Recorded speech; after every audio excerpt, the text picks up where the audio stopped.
Diamond TV so Western in the morning Monday's edition want to me radio 101.3 live on our social media handles na yedem nsemo aka chenya no pe bembo so kakra ma na twetwa munum nsema do no na esisi ye ana pe idi aka chenya no ye beto amanum na ye din komodi afa o maye ho krono maka se be ye kakra with a good mindset and attitude.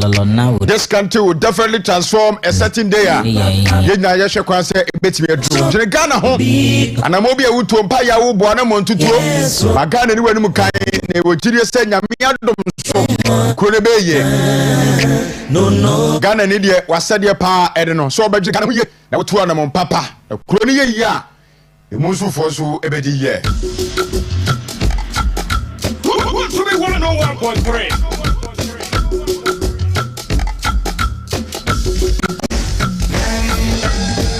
Berimaba nana kunetu ebupra enye na production crew Osikani Frimpong Manso abra se wa bani epon Same badges Ochire baba free sabre no nkuru baba osimedi asa be sorry Okokofa want to be sports buffet from 9:30 to 12 p.m. I was live for Western Diamond TV on Facebook, Western Diamond TV on Facebook, Western Diamond TV on YouTube. I pay your mom come up. Social media handles in Nigeria. Not move follow you on your TikTok. Want to me? Move follow your TikTok or Western Diamond TV on TikTok. Follow us. Move follow you on TikTok, Western Diamond TV. Move follow us on YouTube, Western Diamond TV. On Chat Box also Western Diamond TV.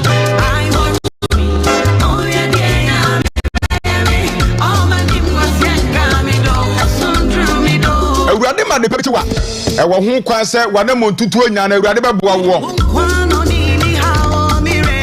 ye wonam asase so de onam wawiase nyina urade nyankuru pon twede ampon obeba won sra ba mu no ayi akoma so ade de ama wo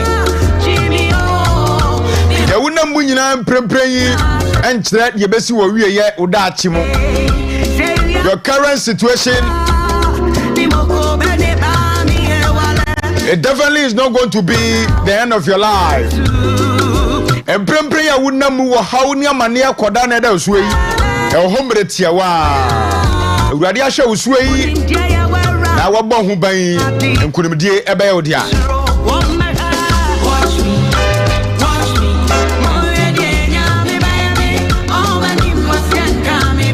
Abusia yanto asonku adum no nsia gba pa nsima aduanan enwotwe.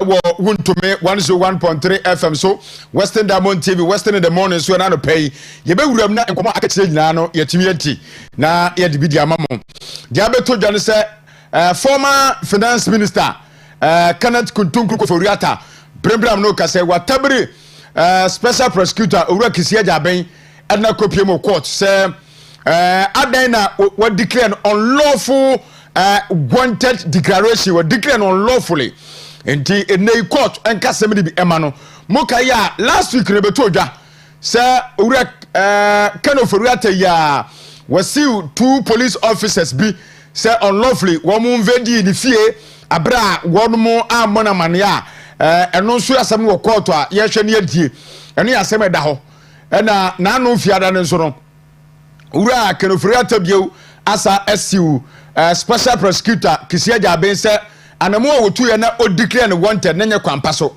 enti emra eni ndi sa asem no so ho a ye di anano pe koda sore ya office of the special prosecutor say Koforiata no unso de ba say on the 2nd day of June and obeba be pie before office of special prosecutor na nkomubu a watimi adi enti ene wasade atodwa say June ni duru na omba ya osabe declare ne wanted asikisi we obwa court ya wasi wi ya na wodin sanse me betuto dwa wo ka ho nkomu ya enti ye be wuram na ye di nkomo e de afro nti asawro kwase mbesere. The office of the special prosecutor has warned that former finance minister Koforiata will be relisted as wanted person if he first to appear for questioning on June 2nd. Ora me ko masem na me to aso. Okay. Me ko bana me di nkomo. Ba me to ska cross in a statement acknowledging a lawsuit filed by Mr. Yauforiata challenging the OSP's earlier declaration that he was a fugitive from justice. The OSP clarified that it removed his names from its wanted list in good faith after receiving a request from him. Lawyer Andrews Ohinijan line so. Okay, lawyer Bismarck Oredu. Lawyer Bismarck Oredu line so. Lawyer Bernard Oredu. Lawyer Bernard Oredu. Lawyer Mathieu. Yeah, me do ya. Wana mu boko de. Nka brabo traffic na ni. Ebe fa na Monday kakra why? Ya be fine. Ya be fine.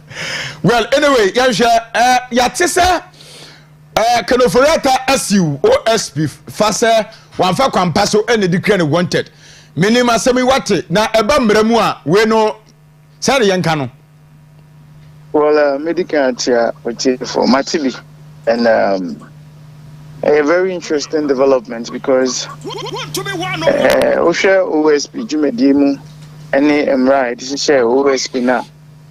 So should be na say Kobaso ni pakono ofaha oniha no huna or whom quite so bit me declare ni pakono as a person running away from justice.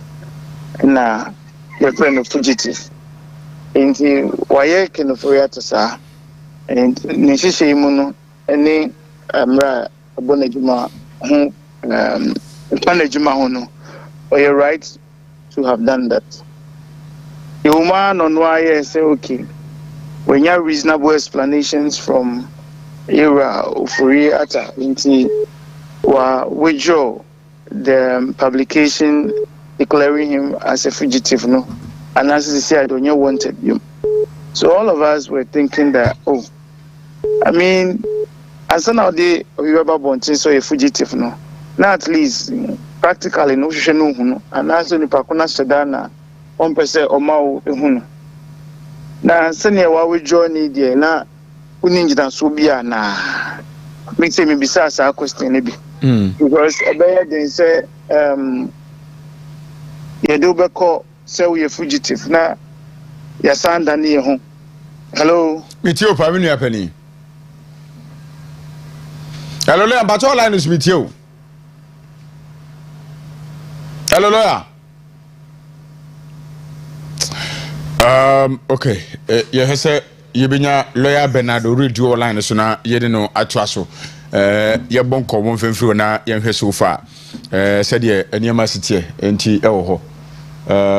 Ye hwe na ye ne lawyer Bernard Radio ni nyina ye issue a ababonche fa the office of the special prosecutor many we can say ra Kenneth Kuntunkruko for rata atemna court say e kwa no fa so no e declare ne wanted no enyemra kwan so enti no court enka bi ma no eno ye nkomo da ha e be he na ye di nkomo de afiri ho nti ye ne lawyer e bon nkomo na wa kirim kakra de amaye na ya hese de sitia still imani Ghana for gusu mo kasa se o mo de kwan a His Excellency John German Mama fa so eye IGP afiri ho no nyamra kwan so nti omo nso no wa asem no gusu wo court wa se omo yese court bitimi akasem ni bi no mo hunu se de asem ni sitia poti nti eno so yenkomo da ha na Richard Ehiagba wono na ye National Communication Director for the New Patriotic Party na Rich e de atudwa se enei o ka ya bra ye bontoa no former President John German Mama ka se o win elections no a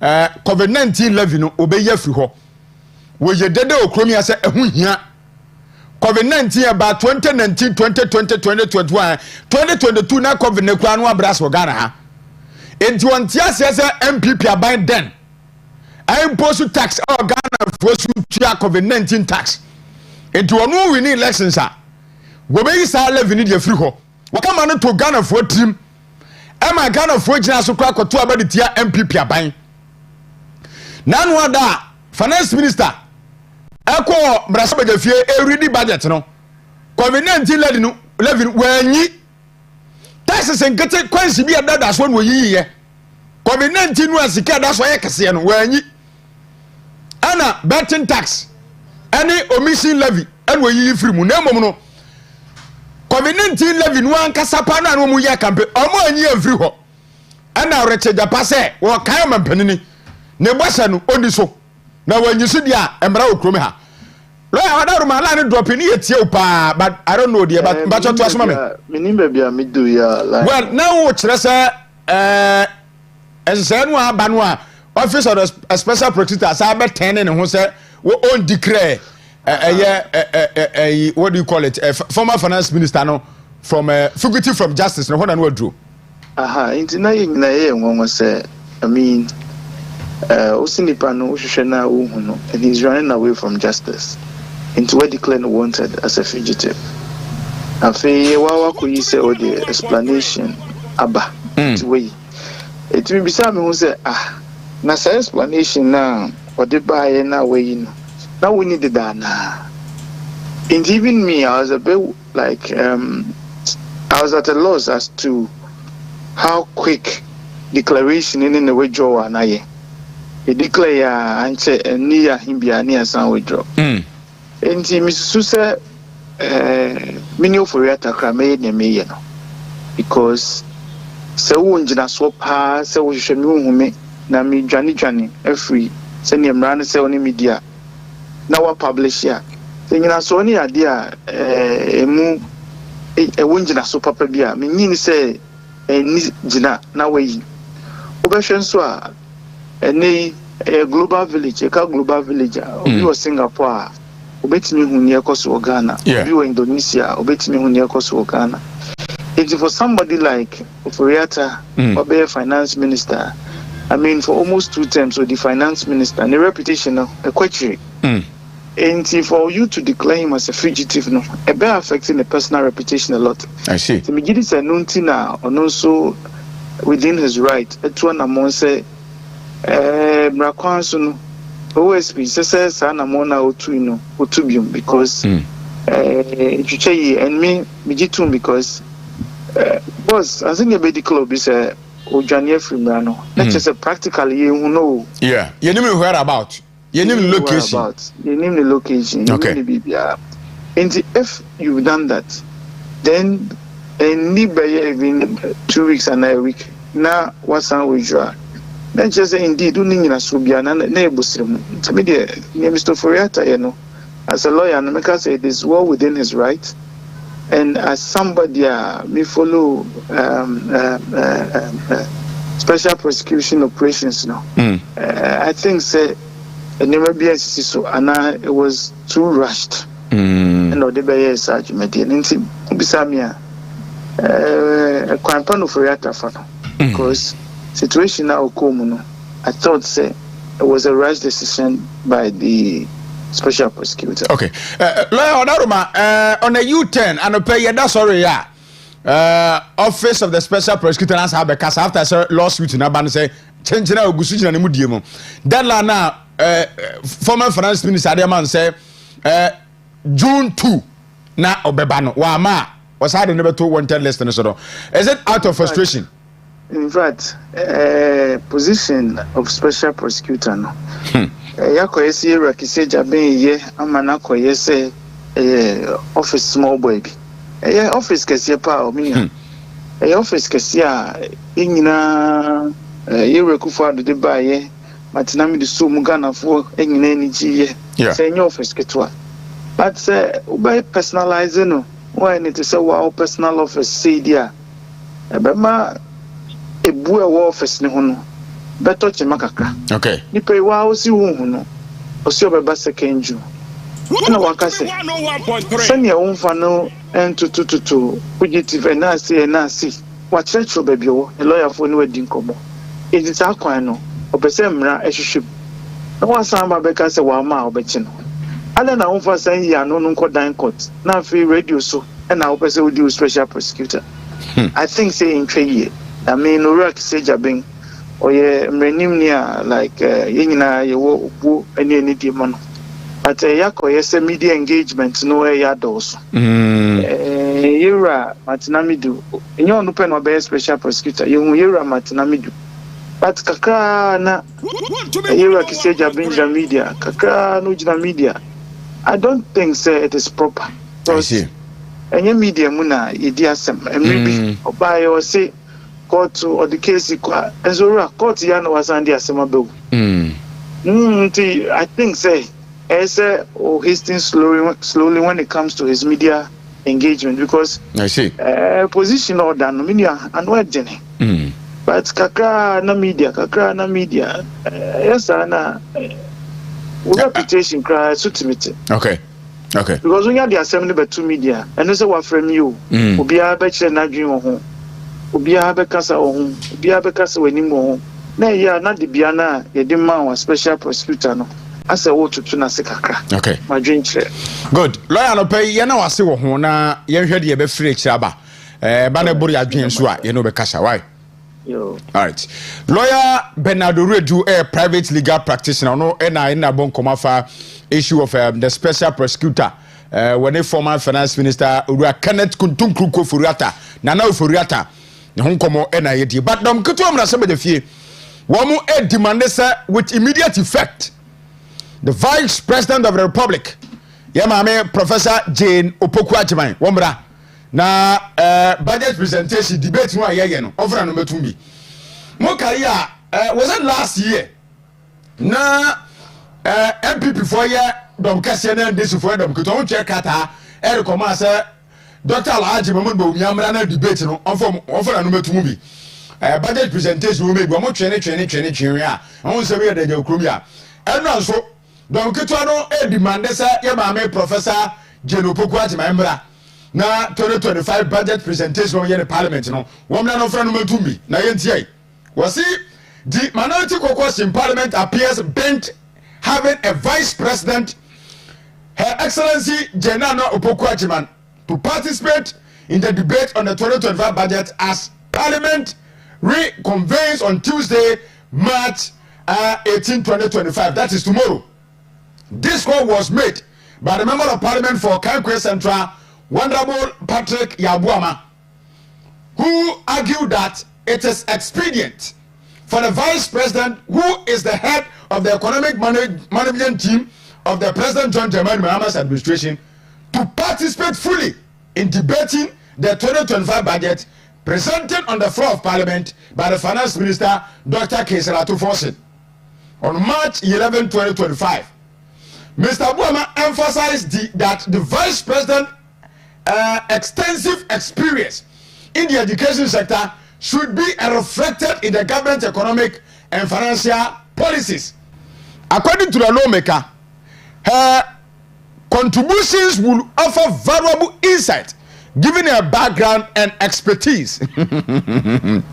This invitation was supported by Article 111 of the 1902 Constitution, which gives permission to the vice president to participate in the parliamentary proceedings. Hence, the need to invite Professor Nana Opoku-Agyemang to the floor of parliament to partake in the budget discussions. But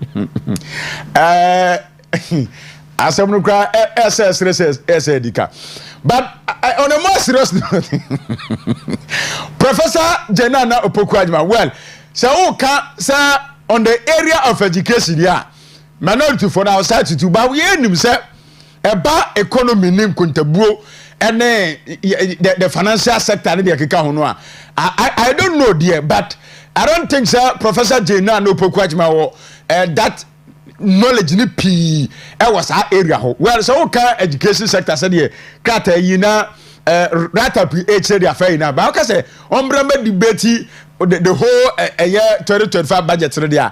I don't think in the way no na Professor Jenana Opoku-Agyemang but himself baby a wobo bia ni die wosro education sector nti edu bra mu discuss education sector no na bia umbrella the affair but the whole the entire budget presentation na umbrella there. I don't know there, but I stand to be correct as if you have been named deaf kase power economy mu there. But the nim no say Professor Jenana baby or yeah there wo Ghana yenguma sua ho and wobobe but invitation we no I don't know but omo quote say Article 111 it is a constitution say omo kwa say edu say parliamentary proceedings embrana ma kwa say the vice president invited man ba na obe partake the business of the day ntia fall at be fra ba say Professor Jenana Opoku-Agyemang truly obeko na nyame adom akina debate ekoso no ono so na no akotomo bia discuss bia na no be kokko he de be free mu di aba About the one of the interesting stories are about me. I don't think say Professor Janano Pukwa be question now. Na what na no akotu bia. Ani enkomoda. Abusamu nim sa emprempra na okasai. Se say kalam say ateki omani na. Illegal mining, illegal activities in the country no.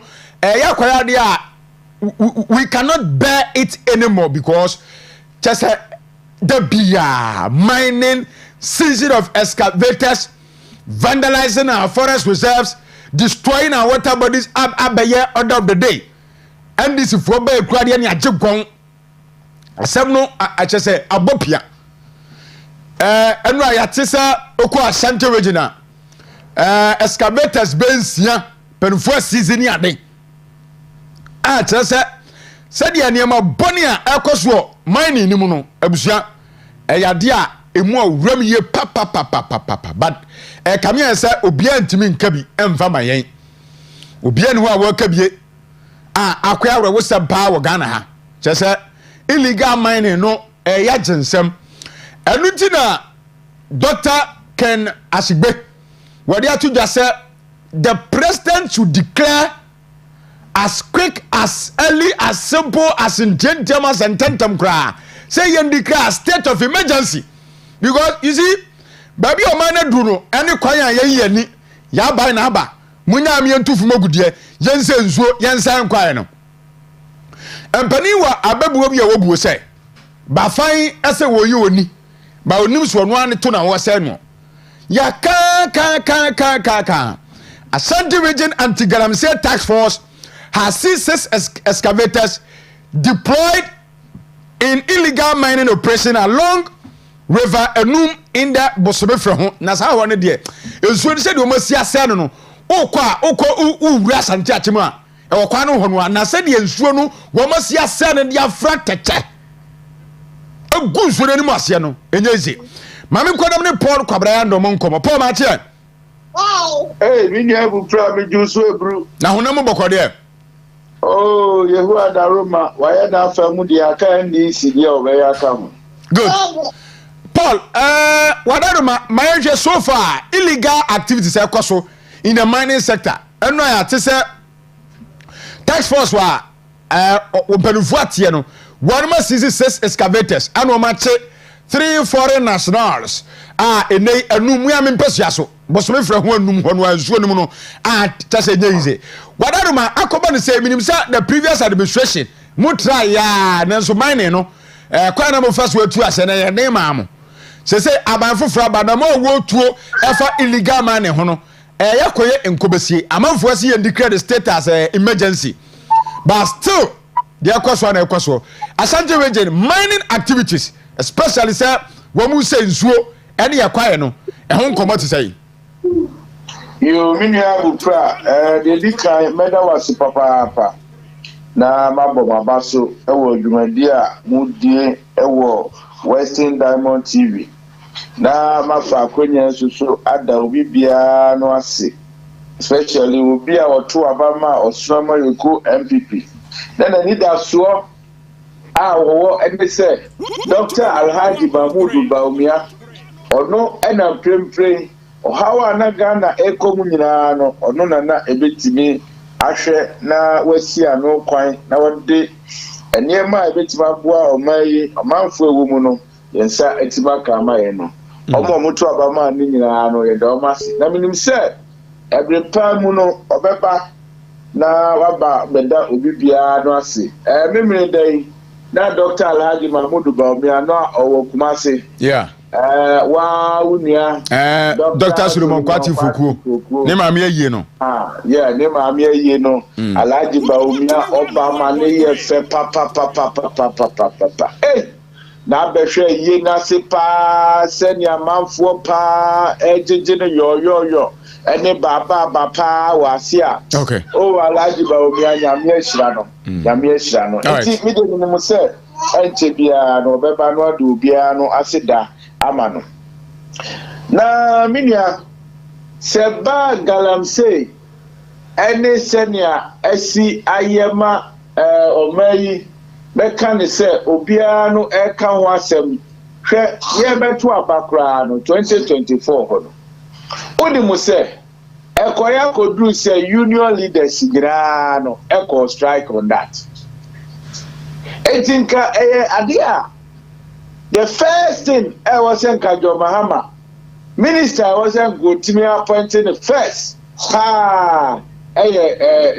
lands and natural resource minister. As is one is out. Minister here Jo Mahama finance and Gotimi ebonidi.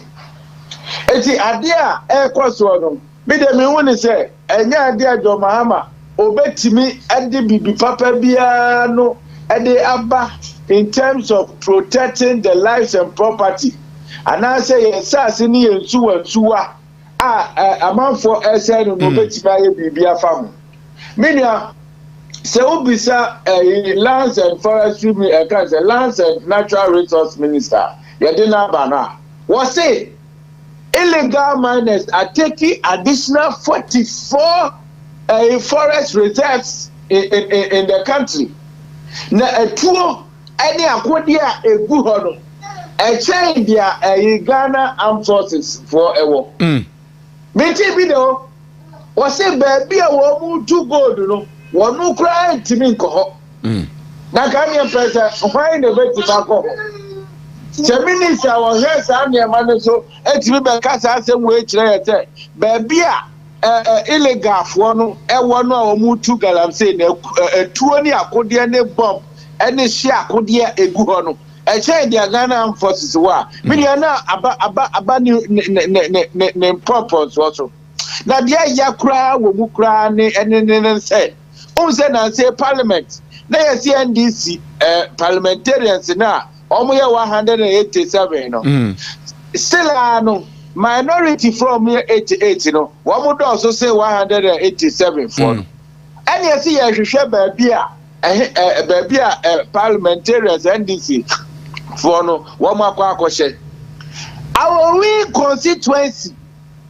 win constituency na nanu matima me hu baby a MP NDC MP no wo se wire mu ho e2 galamsey abra ya di parliament akonya asi ho won kran se won kotena so na nanum atimi aye press conference etwa wodwan etwa nantwie etwa aponche nyina gu papa iso se onya galamsey na wo tuo no no mesen ekotena parliament ye di amano no wodo eti Jo Mahama so wonte ya na wo so wonte ye o dia se wo so wonte sa asem we eti me si enne ubedru galamsey site no na yesi NDC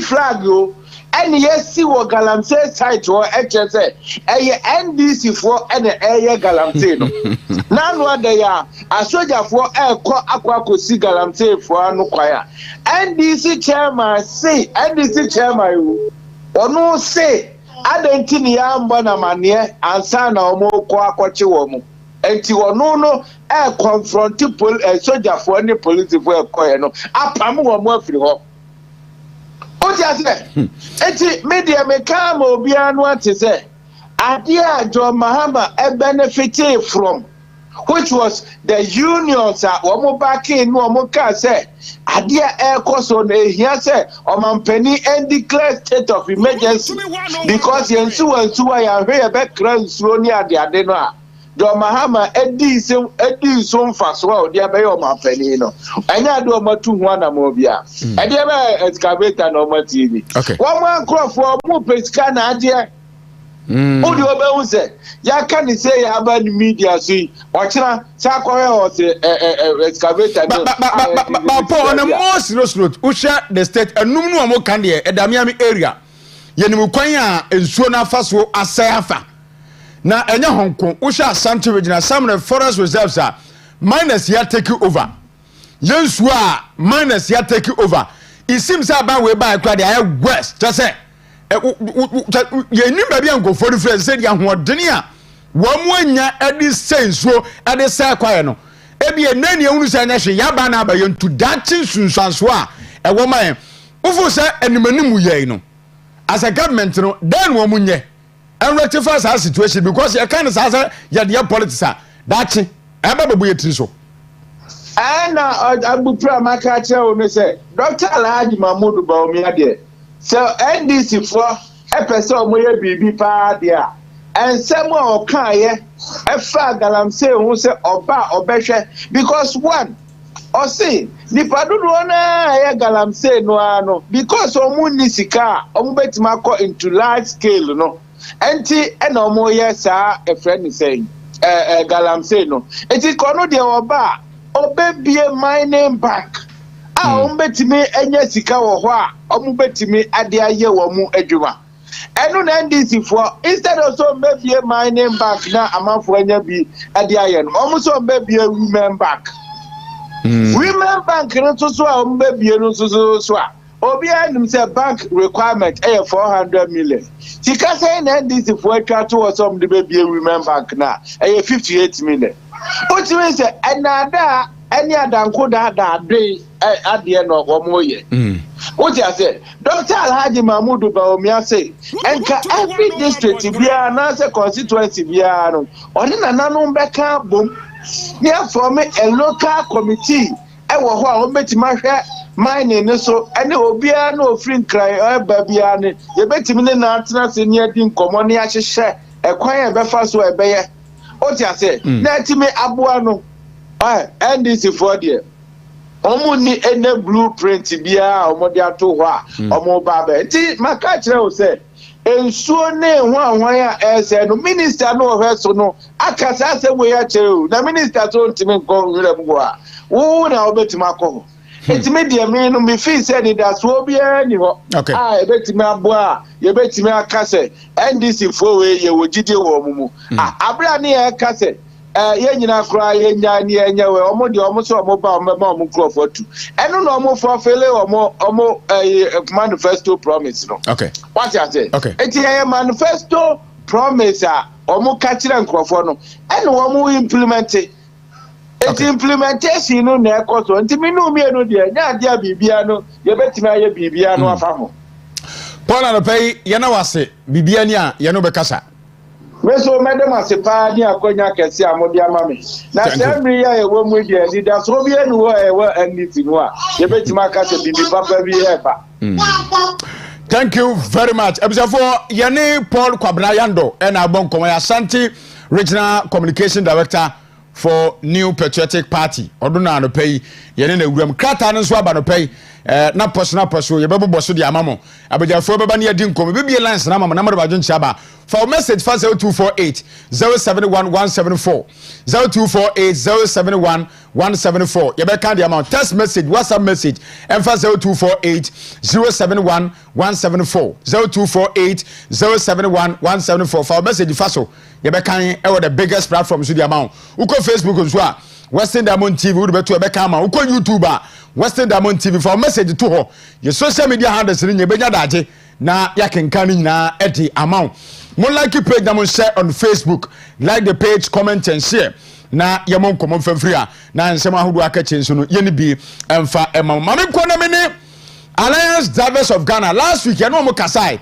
wo mo see na 20% increment lolo fair ma be we buasi ato lolo fair mu lolo fair ntiane yato lolo fair mu 20%.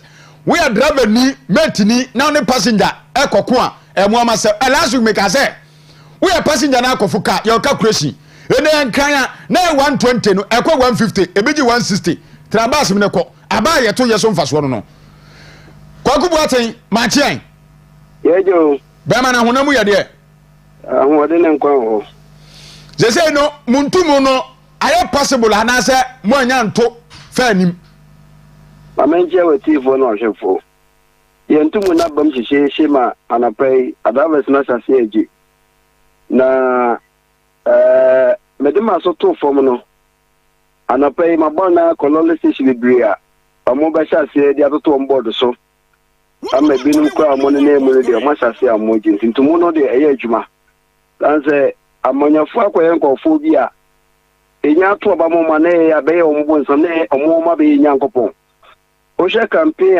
across 2024 adama for eniya ye ko TV so ye ko radio so the gallon ya comparison a church senka ira jodowani mahane abetie ka petrol buo beba fom nanso oba ye bosumi mini ofa petrol buo akoso empire 9 a petrol akufuado eja ho 12 cedi 99% per liter no sesi akodu 60 cedi 23% per liter ka buo na akufuado eja ho na nka yeta na emele eta ya lesno sesi 1.5 billion inji waira busumbi ya change car no anaka ya 210 Ghana cedis today akodu 320 Ghana cedis ka pate kitana ke chari 2 cedis zem no ka 3 cedis almighty to so nam kwa se de eba the 20% na ya juma na abubla fa phone na gogri emame na kanu tie for na hwe fonti ne kenze gogri taxes on fuel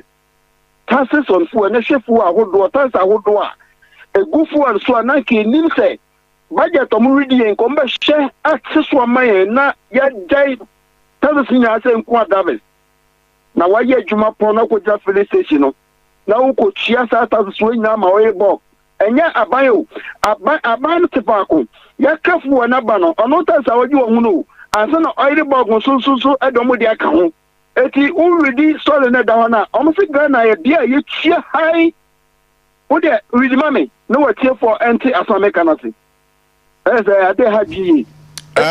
Taxes are, for example, VAT and other totaling to about 18.0% of what you pay at the pump. The levies account for about 22%. And the opinions of others form taxes of generative blah blah blah blah. As a result, Ghanaians are charged as high as 40.0% in taxes on fuel and 40.0% taxes and that fuel so Ghana ha. For you, a dear bonnet, any ya, anti Uko fuel 40% taxes na adawa for chia. Abu Plade money pa near ye. Nana Kufa no ya bonia, and Kawa can piama waba so kasi amani when say Abu Pla. The Ghana idea. And no one can be a tina, no much more to use the Ghana ID. Now, what the VAT Makuasi best grana? Genesis work of who can be not the VAT. Most of the Ghana ID, not a dollar food share 40%. Shall Ghana pay high. Oh. So high the corner at you, Akumano. A dear brother, Ghanaians paying as high as 40.0% in taxes and levies on fuel. Abubra, Metogosiama wate. Kafra. Metogosiama. No mani. Adabani acquire Juma Pong, Abeko Fenigiano. Obekwana ye na no hu se pompo because one yes ka mechi. Ye kwa na fe bai. Enti me pato if you say modest statement ba se ne mo beto fam no obi amfre mo nka se wona mo ka na bia ye hu bibini atete so de amamo ye nhye na ja makoma ba fam. Enkomodi bia nko so. Oh, na somebody for no mu ye wa bupla. 16 February. And the say reason we. And na pani bi fla say da bia ntwesa no ne o meeting. Minia, afe no dada e. Akwa say de enema road and transport minister ko kwese na ye kire ye koto lo fe mo o say support for mechie no. Elu bi o dada e. Minia, e be sine pani dia mu ye po no afa say o na for munya botam mra na ne mo nkonya sie da bi. Messi, see a memory at your mamma grow. Yet, if you say 24 hours, Adamafo, or Tumbako, new Miesa, and 9 years, the new law of February. The Adamafo come up to me. The Nippany again, when you say, because who's a woman, I'm a very shady. Yes, I did also. Now, Coquadama, I don't know Ghana for Kakra because we share, and which I had known me and can you grant me in Aso. And Yama Buena Costro, Petro Bois. Ele cement bois iron ross bois gromanse na musa de fair say be PS we say wo ne be wo ada na mon consider kakra na mfo ni to nyame anim ne ehwe ne mu kakra dan say musa de fair e say be pi ya nkasa ya ma ne hunu ye hunu so awubra yi kwa na mfa ofia wose contract any gene abupra ebe ni akwadwuma pon no abafie na ne bayale no nyeska fa no kototo. When you set a Zada was no taxi, no. Go some times 3. Esa we says 80 cities are. Boso waka champo no tranda Ghana. Abupla enne edna high mi ke kus na me wo. Eda mi timi chia 1,500 per month. 1,500 per month. Time ho self contain. Abupla. Sana mo jiri okrum ha. Me den ma survival echi adan ka wabla makọ baba na free station so atim chop on every bottom. Abupla edion. Mo bande e hu we kran ka 40%. And then share na e implement for kasa meeting up or meeting and about 20%. The Ghana for him about so take care na ka ne kochi there. Abupla we save. What I say because it mean maintenance no. But what take care na kochi bi ani kana say what ma unya utoso se ka meeting de mbedu de ameko. To achieve from why any be maintenance. Yes, no matter. And yet the pen no. Nsiansia ntuma ka manegu. Yes, no matter. Okay. Kwa kuma me fa nsia na me nase ne ya hwede aniema beko within the day why? Ankopo onshira producer. Yeah, that's it. Kwa kubuate eya kasama for the Alliance Drivers of Ghana ena yena bon komo nei 20% increment lolo fair ena mo dia 20 ukofo hyen no say taxi ana trotro eze uber for no so ze uber for yi mukura no yenya ntumi bu omo je ha ne ya west sister Ghana ha ne ya 100 Ghana eni o matumi de ne munue ne enue na sese de eniema atokodo ankrata eniema atokodo yesere Ghana for madaroma baby aduru de imodin pa krata ne kakaba 726 wontumi 101.3 Western Diamond TV Western in the morning Mondays edition anopay yewurum kakra sa de krata ne report on pay no yababo sonso ede amamo na COVID-19 11 de minim se fa finance minister ni finance so na se bu apayo because omu ye de okromi asan one must scrap 90% no na wasro do COVID-19 11 ye free wa abani timo adan MPP abaye insensitive bra ewi akire no egusu gina mu a enei wo mu enante wo mu nyanyi free ho enti ye hede ye bekwa wi wa ha na ye mu am anopai ye ni komo free na Osikani hu ade bi Blue Water Initiative launch bachamsia for mu fanto so mame launch of River Guards training program venue naval base Inzerebu Jomoro district Western NSC Bekobi ene Monday 10 wo de say enu hey why did assassi Honorable Emmanuel Amakofibua hey minister bio wose galamse fuache ya forest ni na afa se se dia de no mo ti gas for a mo na bebo yesu ho bai Osika abu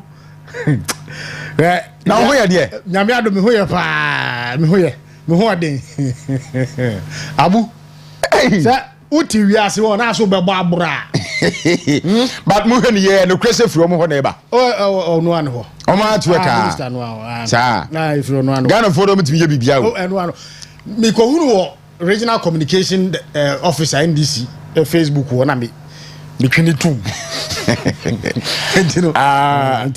Blue Water Initiative River Gas ebe launch here training program sikadia keke abu ai say no say na dan kwakufu ado strategy o de kongalam say ni nyina nya papa mboa enti nka me hu ni ye no ade nya papa de nka wo ba ye no fa bibi foforo ebra enso no wo de monitor mo a niama dada no a wo mo chastising wo bi no enu an wo mo ye no mo repeat enti ni galam say ko ne die abu enya de e betimi atu ase o aban me ba so o baba boko de weekends na say oh egum wona nte kakra uko beach na o da mi ko bi kra o mo si beach do so okromi aso bi afa me ko hoda yo bebre ni na abo ana ofa ba ko mate ase popular pa mo se Vienna ni nua ba ko so woni ni nua ba ko woni chen enfa say Alan beach Alan ko je chamanti beach abna boko de na beach mu ko mo fa me kwai me ko bi da ha bebe bia mfa nko beach da me nko beach da sa una nko na so mfa nko Oh, me and Menko. It's coming to you. On one uncle. And one brava. Okay, Adia, young queen. Mira me say illegal mining no. Say NDC are buying episode to me twice a year. Comment bi no a wo mo make ye e wo galamsey areas no. Brand ye kwato aba no. Wo mo san kɔ hɔ a. No mo keka say buo ye na e beka yen so no. Ade no de aje no. Yasra mo. Mo de munya botre mayan na yentu eye galamsey na because the economy enyan. Yanti wo mamu a. Nanado measures ni strategies awodo ade ba ye nyina no. NDC in opposition cassette here say useless. Ya first measures no entu galamsey ase e wo mamu ase. Etinka wo ba ye no anka sesa ade no mpo sesa mu kakra. River gas nyomo na adano ada former regional minister Dr. Kwabnoche da kumensa ene mpanimfo na aka no ekopom ho ntuma enzu e wo hai bi proud wa wanji no mo say yellow and black ni nyomo ko na ba be so mo speedboats ni ade you from river wardens and yes it's anya ade foforo ya ade da na hwe ntia mani abre me hu nie wo mo lanche sa river warden fu then this opposition so che some mo ka what say they no aban ne ye ne nsam hunu anyway ne dey to galamsey ase Osikani even aban no craft frase adopted these people are omoko training no me madam for back your friend bush doctor he was part of those people are training one or two people just that now say no man can see ni then Yura George Mekuduka he was the deputy minister for lands and natural resources in charge of mines and all can they call launch wo mo speedboat and all the start to me here dwuma wo be paul nsuo no so ni ade and you know I say no new strategy bia me akase dey to on board because this river ward is river guards no mekapa say minister Yura amakofibua eboso e do boss na meka chom so mu new strategy but fight galamsey yes that me dey menko krata no mra ye ba dey aka chire no ye beka enkomra Ofa me da se me chietie fo ne ahwefo na ye momo akwa baba western in the morning dwumedie so na no pay enkrata no de musem do so yie pa na mpanifo mienu na da ha former finance minister nam de sha se daily guide ko wakrat nenim na former finance minister Yewra Ken Oforiata and the wesiu IGP adentia wase we declare wanted and na mo merakwanso enti ye pagya wo mienu ina de abeto ani masei sorry and you wesiu OSP so we declare wanted one famra kwanso no di declare wanted enti krata feto so mienu e wo daily guide ko wakrata no e de mu nsama beto ha na no pay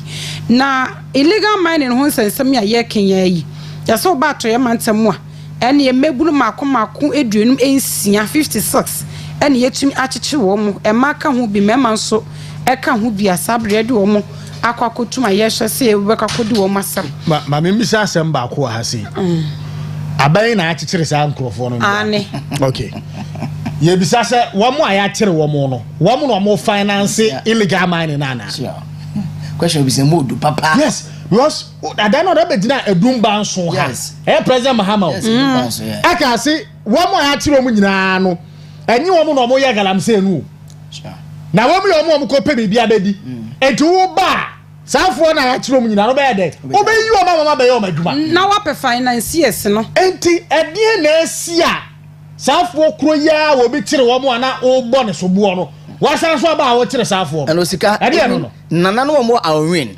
etumi akire one of the financiers say NDC MP we galamsey and no we je no ato boys na so bo be free prison no yemo no san den it tells you say campaign is different. Yes. Oh, so when the can bosso dada say I say abinda dan the strategies we use see na no mo so use no. Omo ni hihye foforo bia because ade ye di kan lunch. E ba ne se na wo sambe lunch bi. Ye training youth dada ye ma wo makodi aposifo ye nne mode wo mo kokko site asra form do wo koi. The previous administration the same thing. Until there is nothing new. Me de omo hihye bi omo de pe ban me hwamudi na me se so we nya de foforo abinda dan no asa abinda dan na wasen akotwa no wasen babiem te no mpo de enti legal mining no kwan dada na no mo fa so na wo mo edu ase delegate ko akrat ne no we da na no pay sanso e na President John Dramani Mahama any IGP foforo Yera Christian Tete Yohonu ya so in as the new IGP no so e there ha Yera Samia Wuku ya say appoint no SME Global Vice President for Africa and also at the anima say na say na wo twetwe mu NDC task force Ashanti region omo fra your friends say press conference so omo fra press conference say do omo aye adwuma wie ye so omo bo say e be ma wo mo adwuma ye omo di nkunu e be mo adwuma na omo di nkunu ma wie ye kwa bosome 9 omo so omo anya hwe yi ansha na bosome 9 na dan wo mo fie 9 enti wo mo Frimpong for say wo mo hwe na wo eni wo mo bo hwe so daily guide I miss him. Wofa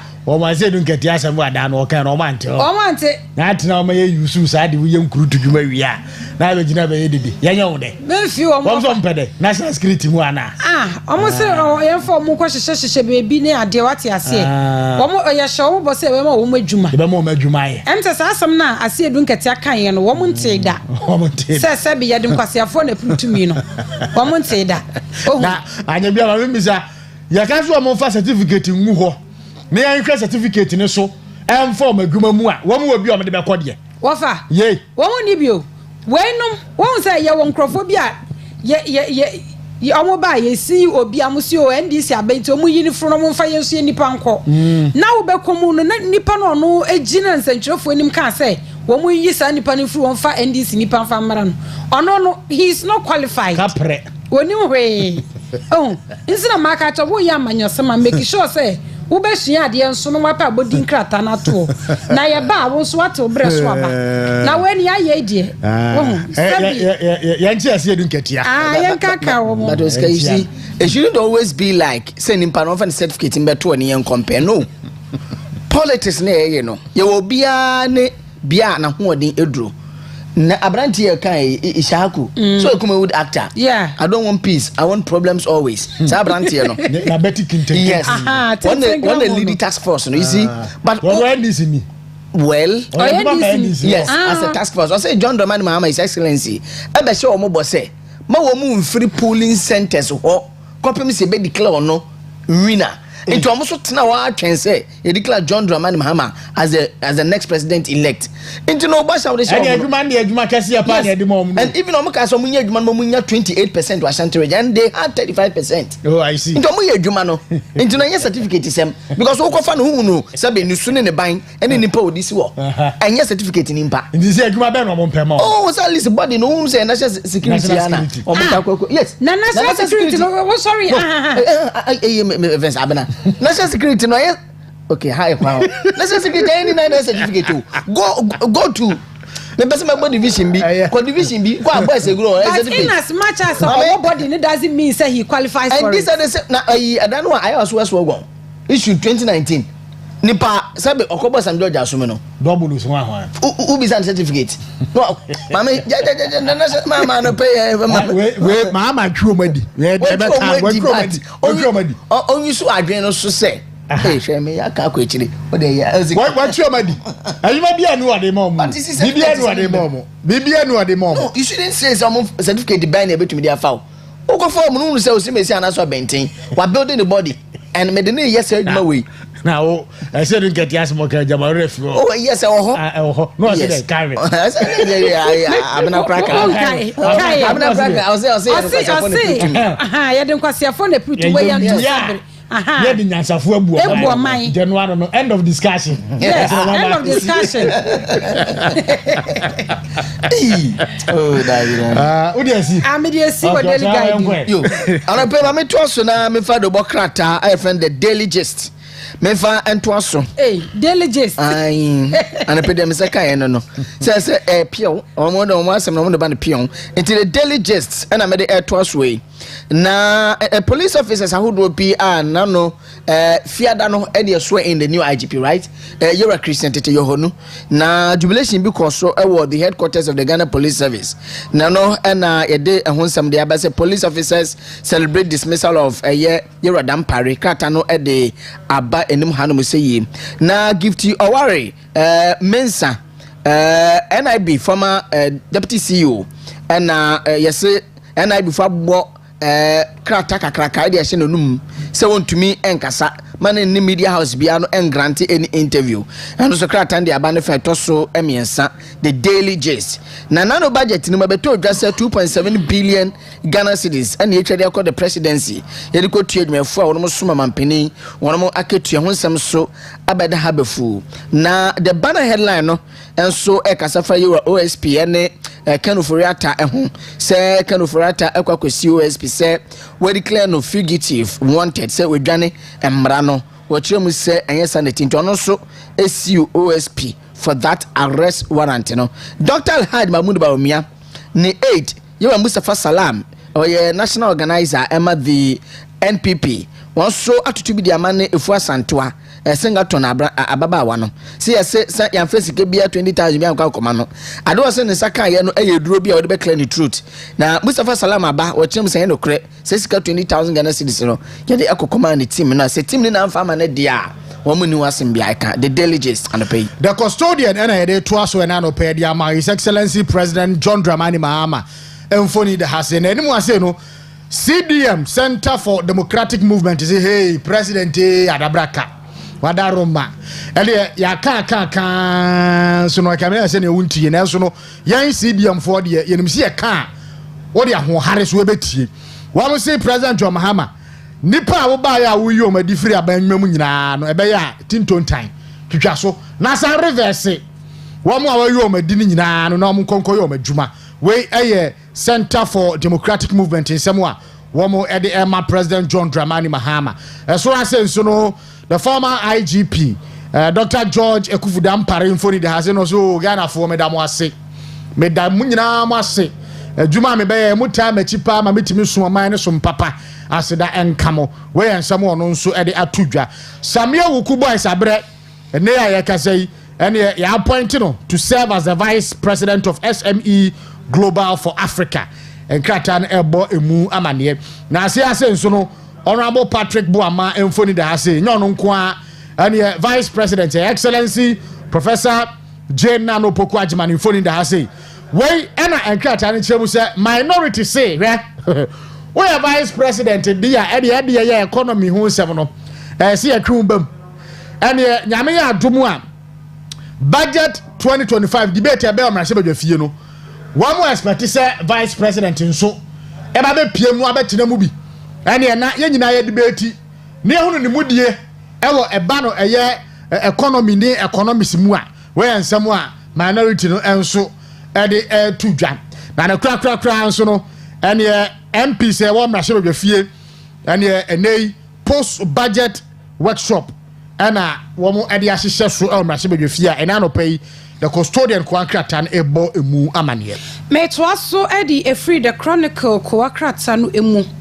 na chronicle edi aba wo hwe ni ma small scale miners wonsam ene ye kan wo ha sei yera sami ewuku ene esiu edi ma PMMC oda ha ena ye kire musa small scale miners no yera sami jemfi small scale miners no wo mu kire muso gold board na aban no ate no ene wo eni ji ho na emom no wom ebeya sene ebeya ne eba no gold prize na ebetumi egina faakom obianso etumi enya ne de so emfa so eno so ewo the chronicle Kwankratan nim ewo ha na no pay na ye kirem se asrafo ne aposifo na ka omtuma pama no foreign illegal miners Chinese fo ane yakokire wo nipa makomako miensa ene wo hwe asase yentama wo mase no ene chese eya rehosam kra the chronicle ni me twa asase no de abeto a wo ma sai asase ni se poto eni insuo eno so ede ni wasai yera sami ewuku ya sand ni foni aba beto a eni SME global ono na sabri ya boni din se won koye vice president the chronicle redefining objectivity the inquisitor the Kwankratan no ena no pay me de eto aso na OSP kiseja ben ni foni da ha Kwankratan feto so emiensa wo se Ken Ofori attack and finance minister may show by hook or crook, by ringtone, by vibration, by thunder, by storm. So be pure mayimu at exactly 1:30 p.m. on June 2nd, 2025. Yeah, and anya sanwa, I will declare you wanted. June 2nd at exactly 1:30 p.m. or I declare you wanted. Osika. Minim say OSP ne ya onum bibia me de me mitimi. Onumunsu. Ne ono no bibia frem ye. Bibia frem ye. Minya sure. Ebi ORS na or the be fra kakra. Anase vitamin C kra no de atum. Aya mo hwem ye bia na bibi wo. Onum bibi kan so no onum no. Na ente sa edi asuni. Edi asem. Edi asem. Share so be bag na June. Nti ono so amana time say na June ya me hwe we ni 130. What? One more 10 time on for me PM Ghana. Say plane now we book no. Omo was our details ni na say. Say plane land o Ghana kutuka at exactly 125. So 130 say mu me office. OSP no say be buru say be kudonto no why. Why OSP. OSP. Sa position ni be Jeffrey ni sam. Ani enkwala ni ama na wote no awoye. E dey no. Law school no acquire ya ntre ne se ene ya ye kase se o hwehwe obi na unya no a kokot na koje samankrata ya jenza me kura menya lawyer kura po minim se sa ne ye hwehwe obi me bua wuti we wo bi hwehwe wa na wa tia no onya wa ha eye court no be ko sama ona ene court na ma be so e de ba be pie mo court enya no ano no na de oye ni hwenfa yan kan chen plane nya plane fa wonya nkwala ne ma na ote no wodi no wo mo ne na ho na aduma no wo ye no wonya ni yie no no kra nche bia ne se ne agi bia ye no sa na se ne wia ye sa na se ne na wo before Ghana ye wo mra before we declare be wanted no it should pass through certain processes and sana do you just get up and say nipa no my friend wotie nkomo no mu krampo no still on to me di bank say papa no na me ni communicate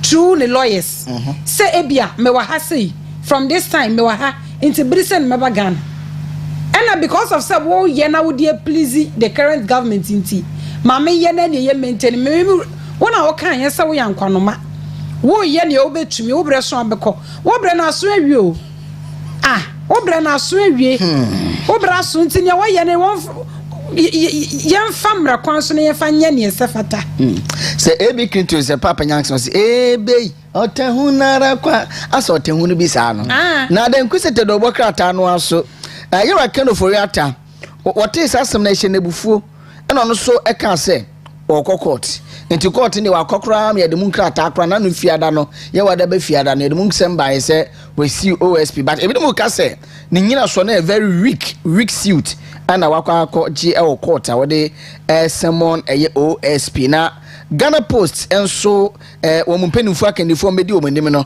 wono mo ada wono medi o mo chim se 24-hour delivery Ghana Post o me 24-hour delivery obo be ye ni yie abono ho made mpa no mo susua de frɛ obo na NPA National Petroleum Authority lawyer Godwin Edigi Tamakulu woda no wo ma bɔ mo maden ade enema hodo bi akakoma chief imam se wonfa ma wo mo ni bie e wo Ramadan bo suminim enti kakra no pay the inquisitor do bokrata no ede abanie Mustafa Gbande wo Gbande our secretary bia se adanu ada wo no wo no ko che Nkremufu I think that Pandayo say one of the constituencies say okoche o ma niema se monye ne mu break mu fast no a na mu de break wo so nya de o mo besom wo mo mpe adai mi na bidim ba ku si we scout kete wo mo mpe wo masa krache be sa niema fa free akoye mpe wow yes I think last week more baby Odi di brebe ho ana. I can't tell. Minim dia waye. So mompe. O he crash be fa ko ye mpem niam bia. So we started one Muslim one Leptin. We kremuni bia say one Leptin ba ko. Arope my fa daily graphic and to aso nanimu ase no. Ensemo miensa e na edimu wa ase pa. Dey kai ene Trace Minister phone in the hase. And what you say hey and ye ubora Ghana market no mu a cement cement no fake nkwa ye twa fake gumu se dika entene ya ka say ministry ni se wo mo ahyase a and wo mbetu safo no so sa esan se wonti sika emu oduru konkoto cement se odi kosi hudan a obekona cement nya papa wodi si da nani nansa na da na ahyase pai entino wo se wokoto cement odwa so a fi wani pa na hwemu yie esa se bi mu ho a enye papa we ensem a daily graphic ade aba na asa asem abu last week be pie nkrata no mu anka se wo mo publish companies no mo manufacture fake cement no na wo be kan tra asa me amtie mesi de hu ni se bi cement A cement B na nye papa because pay be simi dan a mesi de hu no enti ministry no one mama de na one publish a companies a one manufacture cement enya papa no famra yes so ministry no kwa so entumi nye say adwuma no wa bra Ghana Standards Authority for so official like omo that information information wo the same thing applies to FDA there was a time FDA be can say the whole of Takoradi Western region ensure papa wonu magia tumu ba kope nti omo publish sa ba kope no ne ehunu se yekoto we ne yekoto omo se omo be so begu obidwa na me so begu obidwa wo so se enso ba kope de agia tum wo se oka said Takoradi ha na Western region I don't me we na efi mom de but within the region yes na one enso pe ne omo pure water company ana omo certified nti ada no oba no Martin Kusi ba na nka me pass nka obebisa no but na question komo no so edu echiri no se one pen o magia tumu but omo wo mo yen ntumi ndi so mbe so be okay on publishing ni yagia tumu mpoma yen so mbe so be se dwa ene nkwa so o kase ba ko pen o magia tumu ya do mo kire o sheda uska o de sheda fa na friend na and obaka che so be se dwa but ba ko pen so magia tumu krom a ene na som na wo so na wo ye adwuma ne sen so you are there so be fish wo mo nya papa ni out inji sa won pesa wo be se wo mudwa na ye nkoto na ye num na ye nwuwu a na no enti no o de ye ka dia job so me publish ye company no mo manufacture cement anya papa no ne ye hunu wa se nche bia me ko twa blocks wo mo hwe ma ko to cement anya papa pa dia edisim da ya me no mu obi ka me sere wo mo ne di on so no ene ye CRC ne ye ka se ye momodin pa na wo man Ghana ye educational interventions no yamfa ngu nkrata so yan document ne kama sane abaya aban bi ba obedi so de okonso enso ene hihye odi gu apono so no foforo aba no so ebetimi atu ehon anamon kado foriata wasiu OSP anopay daily graphic nsemo a edenam enie meto aso ade free the new crusading guide ko akrata ne manukro yanso nam de so mdinum na ene yera keno foriata ni OSP ene omo trende ewo ha omo sanso eda ha krata feto so miensa ne du no ye krunche nenum nsem ni na de ababegu ha sei sanso ena yera set tekwe wada ho ene wo kire mu se minority force budgeter finance minister de ko tu dwa no enye the true state enye budget papa betumi aboye wase hwe wase nsam na mo kan yen na no yesem chodododododo no kure pa ena finance minister ne kan yen wana kasa no set tekwe don organa on the kasi boarding schools in free senior school mo no enti wase budget ne de eye papa e bi si kura wa Ghana hada to bianye din the new crusading guide ko wakrata nim na we so eda ene anopai yera samia wuku yasan edinifoni abeto ha yabo ni din se SME Global for Africa won ko vice chairman no so eda ho sei Mama Claudia Lumoko Aten ono yabo ni din among 40 female leaders in Ghana and also eda the new crusading guide in nanopai the daily searchlight in Sampomienu pe na meboso na yora yohunu appointment no Imani Africa for the court na wo vice president Kofi Bentel abaka say appointment no ensheda enya appointment ejina na so say it is in contempt for the court and improper interference assembly court na mampani so ababonti abe new appointment minti contempt it contempt better John Mahama na well san omo pa kire because you improperly interfere with the administration of justice and with that we go court no fi was scandalize the court no so mutumi enti contempt bet said ye che NS ya kumi wo akotia impina contempt che na be che John Dramani Mama sa no mo pa che se omo do mo kire mo adwen se omo de asem no ko mbrasam we nya adwen kire wo de okay ko mra omo na e ka se we no one Kofi Bentel adwen kire wo so lawyer ni no de asem ko court nti we nya adwen kire wo ka based on law terms say contempt ya che no okay nti omo fa belief mo ko so an kwai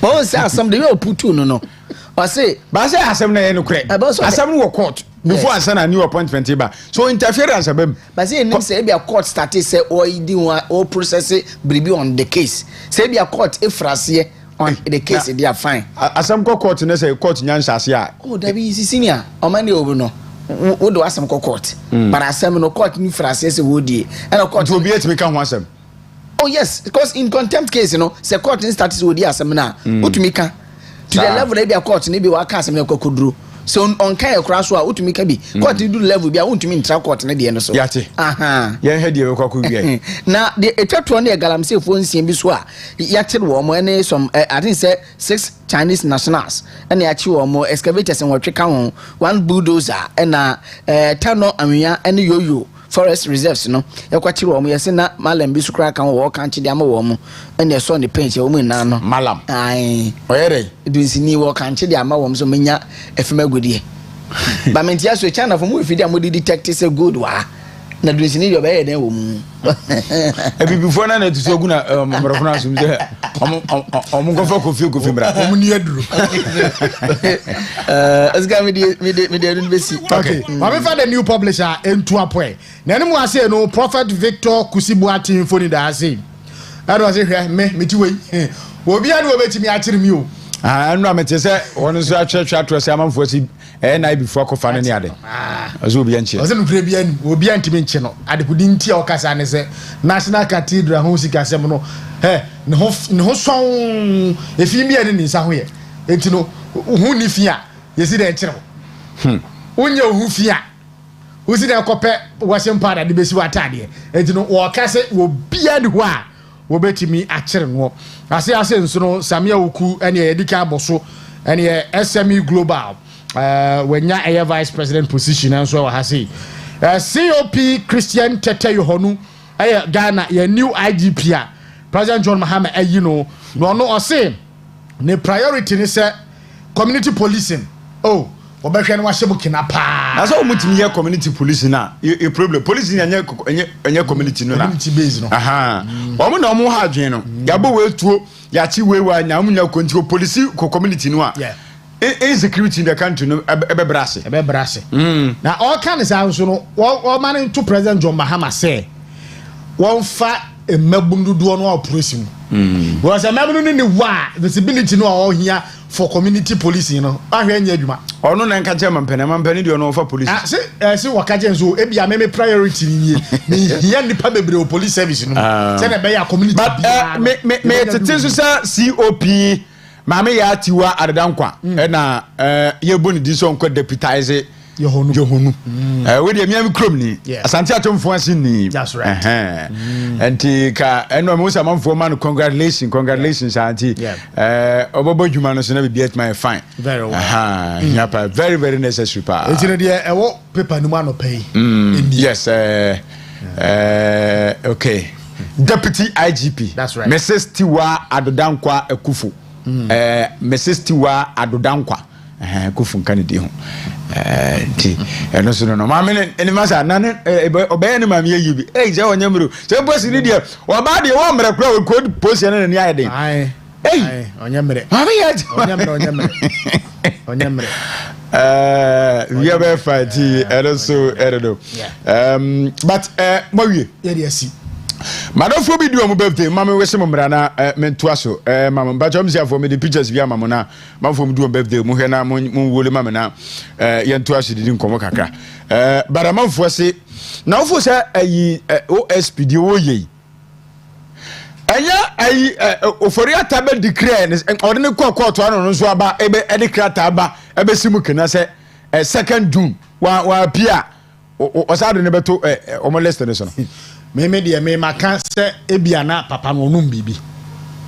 kisi aja ben because that's where you trying right minim se onim red ada onim red and it's only red onti ye onim red me onyo and am afoni am me ni ejiro red ye den me sure so onim red red onim no o si me nim red say adikoko na red Unimu red dear. Red na ya can answer Unimu.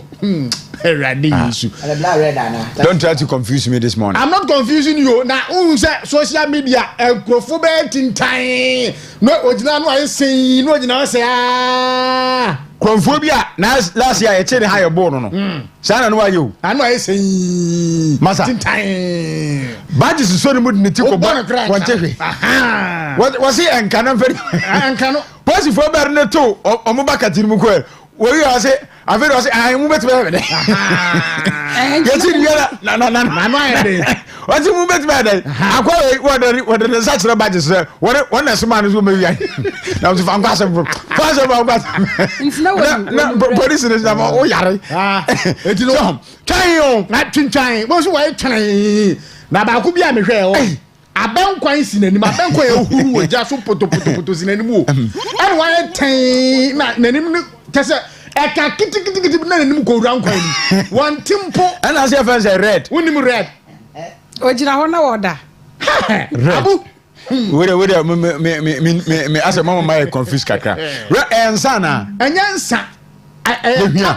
Tablet. Our monum. Your friend red. And red. Now, wouldn't now numbia. Dear Bayo no. Trumps wouldn't red. Oh. Abu Jai. And you. I say, Baba, one will be that. Hey, I don't know who can my please on time. Many black red taxi driver. Hey, we can red in a who red present. Same me just me red. And easy. Easy. And you mean say Biana and Quanuma way. And then you know some yatos. We are Mama. Maybe June Women Tias, I don't know. That's what I found a personal being. I don't know. Why do you rifle? Who the Panamukra Quaco see you? Who are what yes, you know. One of the name danger. Well, Mammy Piemu or Memuha, June 2nd, 1:30. Medical wanted. All the time, the letter when I say a new letter. And I'm making. Yes, soon in Jesus, baby. Yes, I have a baby. Now a new letter because we're Sabi. Nyanse bi ani. What for na some kon ho a? Masa. What 1:30 1:30 p.m. So bedru kromu an oba na office wo. Nya se obe declare no 1:10. Na am say asin wo kisi age ben wo ye hwan. No, wo ye hwan. Tese. Wo fa fi na bia na sa a time no kra be so na bia no obi fofo na e bia baba be declare because sabre na nto. I also sabre na nto no. That para kwa dia the next stop here. Obi for baba declare. No. Na mremu no wo hwe obi a wo invite obi na wunya na den na se wo ye. Court na ko sama nipa no. Asa e dey bia so we emranim we emranim ni nti dia wo ye any river nti me dia no na asem kura de me pese me kan biem ate na me pese me kan biem so no onya no ho sa no o de nti ne kwa yi levi no o manya mfrim okay mama we say mama mra Rosemont every year dankwa we are supply officer ewo municipal education office ewo agogo ukunu owura Eric Dakwa say oma happy birthday agogo Presbyterian Hospital na we adwuma we say we show happy birthday Rosemont every year dankwa we so tufo nyankopon onsira pa ya we show happy birthday of my Rosemont every year dankwa nyame we show pa we free wan kasa ukunu Eric Dakwa no adwuma agogo Presbyterian Hospital nyame onsira pa na we so Florence Abna Echampoma Boatin aka Mami Flo unso na your birthday Florence Abna Echampoma Boatin popularly known as Flo uwo elite UK na uwo we free nana ya odro onso wo onso United Kingdom UK was we show happy birthday Florence Abna Echampoma Boatin nyame onshao na onye wakoma so ade emfa emma papa say the love is deep odo woman no kase pa anti nyame nturubu asina onhiraw dia ya no fufu bia ni hodi a na samu for trotro ne yase o matumu increment no Yeah, and only the men never in a way. Now, Sunday or more a drink in a way. Because alliance of Ghana drivers or something, they didn't able an alliance for no. I think say and you're going to decide they determine the price of lorry fare or menu. You cool, yes, to match your margin, but send you do embrana ye more menu no. Yama embrano so and yejuma. Yes, yeah. Say about we buy if you a walk crown el costro spare part of walk crown el costro, yes, but I am a in him say ebe sa kakra two so montren sense oh because the appropriate bodies no nye GPR2 for no ne oh say GPR2 see your body but omo your mother in a union omo na wo sa na Ghana omo to femu a transport operators woman at the first increment never. There be a Ministry of Transport, but in connection with bodies, GPRT when they concern concerned drivers, nothing for committed drivers, yes. But last 2 years, na koba ne say na entumuno ministry na I say. To driver for no. That is why last year no one can say so the new face at the buy 30%. Yes, a do baby now union ni binu no support it. True drivers say no more support committed no more support but now concerned drivers but edru time bi na say politics then the actual thing make say yes one marker but seven you determine the price of fares omuma mra ni adwuma because yemu bo yefo cars ye bi and okasa wo gina mimi nim say enye sa na ti a and ntoko baba yes ndo ma bibia boko oma bibia boko osi eno ntina unions ne do so no enti no umpesu betua ntumu nu a na me ma we no o stop kara no be say union ben and odom oh yes they are working yes but because alliance for this one to mu one so ma to mu die nu but say drivers for bebre no am ye wawa ebi mo ko mu ni union bia am ndwe ni union bia am ye wawa drivers and o ka so atu mu a so atu ono timi da sabra no ma no kra so meanwhile only listing per channel say so be provided list of and once you say 20% no so provided list no obi and I say me hu say you turn for the e de o me aba I saw the list about from Accra from Kumasi to Accra 120 o me call 150 from Tamalenuma trend na ade no betu aba 400 and o me de aba me do list na ba e boka no mu dia obi enu but to the extent say obi kon ndwe ni union bia no no so akwaji union bi list no de abebo ne kem no now ndwe ni union kwa so driver on so betu mechiasie osika you see omani etim no yanye ne so a sa do ma yama na ka o krom ya ha na se emre mu no se de o kan sa na tie Ministry of Transport no and that's what we said in collaboration with the union so but hanete sa krom na rumble style ya tu krom ya na police for ya fa anti-galam se for akobi ekrom site say mo ye illegal man ntia be stop mo chairman say na aba ana na wo ba no wo no one cran wo mana mane so be say operation no emre mu sa na say ye no ya task force say mo stop mine no say na aba na boy yi ndc flag ni him ma aba na aba enti ada na wo ba no wa mana mane we omrem ye o kan me no ya adwen ba Ghana no rumble star me mo de ebu ba ye obetimi ye mu obi appointment no akọ ministry ho GR said no yan prema wo no man pani modi man tipa ye firi anko Ghana asa na ye no ba ha rumble star governance ye bu na rumble star ye fa mra nyadwuma okrom ha ya de mra nyadwuma okrom ha anko obi a ye man appointment a wadu anim se bi ye se ni pani firi ho onko ya de tax ko kwatuni firi ho se dwuma ma anya bio sa na ye no say ye kan say no and then GPRT remu na bi so mo say matrashin te do we can say yinim ho bisa true drivers yinim okay true drivers for the omo no they in line with this smaller unions nti o make say yatum but GPRT na mother company a na transport ministry no kra no de bia no mo edakete crosso decided the first price of a lorry fare no when say omo kra no say ye de ye ntumu into political interference no I am more.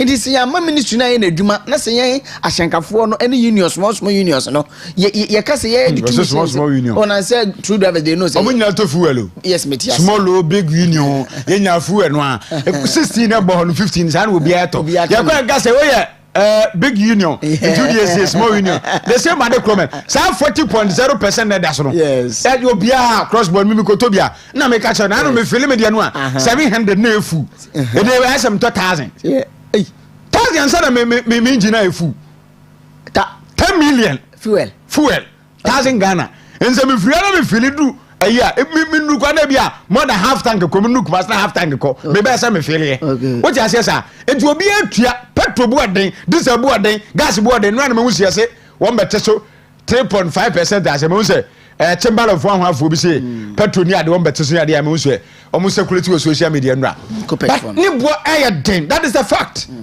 Abraham benim ni bo den what you say enti abasa affect obi oto ni me bia eto ne niemem so enti alliance for no kwa mi so no as ye nyina ne yeto eje easy abu woni driver for ni di nkoma na eye cash entuade ntumu a won be ka se aban no to fam ngubuo mu a driver unions no mo mama ne etu no mo so to cash entuade abuo mu a enya aban na betie no bu a won fa adwuma wa ye what's about ohun bi ani emra no say increment bi e ba ese ubo unions that man say due to ABC the increment say dey ba no aka kire wo aba no wa mo mama ne o na ba regulator ne say na wona hihye mu de transport ministry o mu say o ma increase na we increase the amount for na say transport ministry na determine anyone that determine that they cannot also determine how first to be collected in this country they are sure mo say so mo regulate fine but fuel increment and you mo na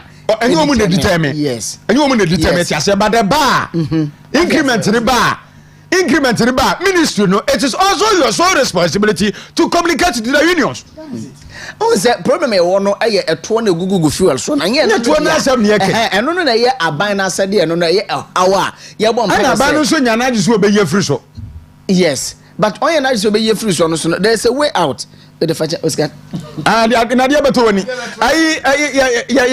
ya kafra ai kafra na so di fadi abna what you need about man for dia mama na handkerchief mo huru na niso ma mama no so huru na niso obi asere message wa mama na hu bibia gu na niso mama no so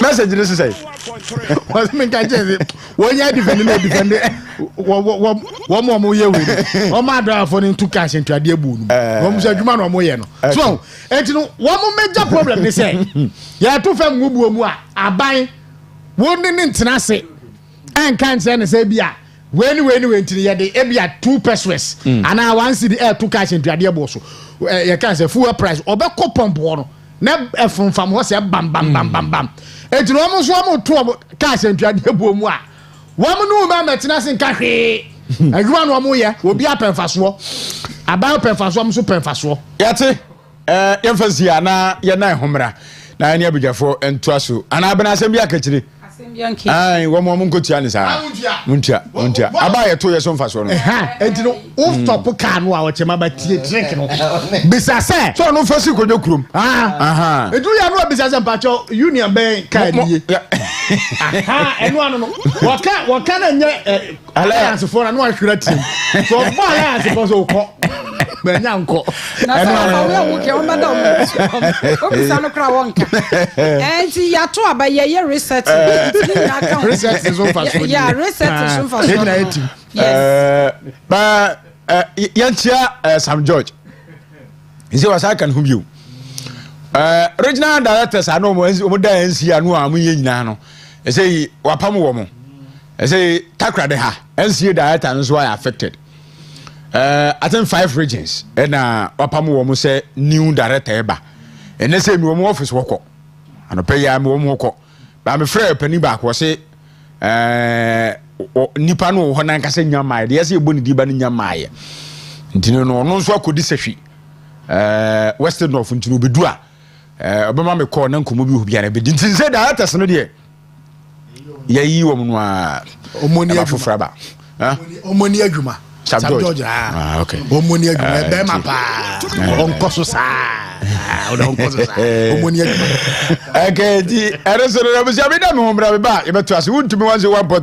join us live on TikTok, Western Diamond TV, TikTok, Facebook, Western Diamond TV, Facebook, Western Diamond TV. Your social media handles mo join live na your mon komo. Mon like page na mon share emaye. Anko no ma. Yedi betimi bia. Mahama has formed arguably one of the biggest or largest governments in the history of our country as it relates to the cost on the national exchequer. Why do I say this?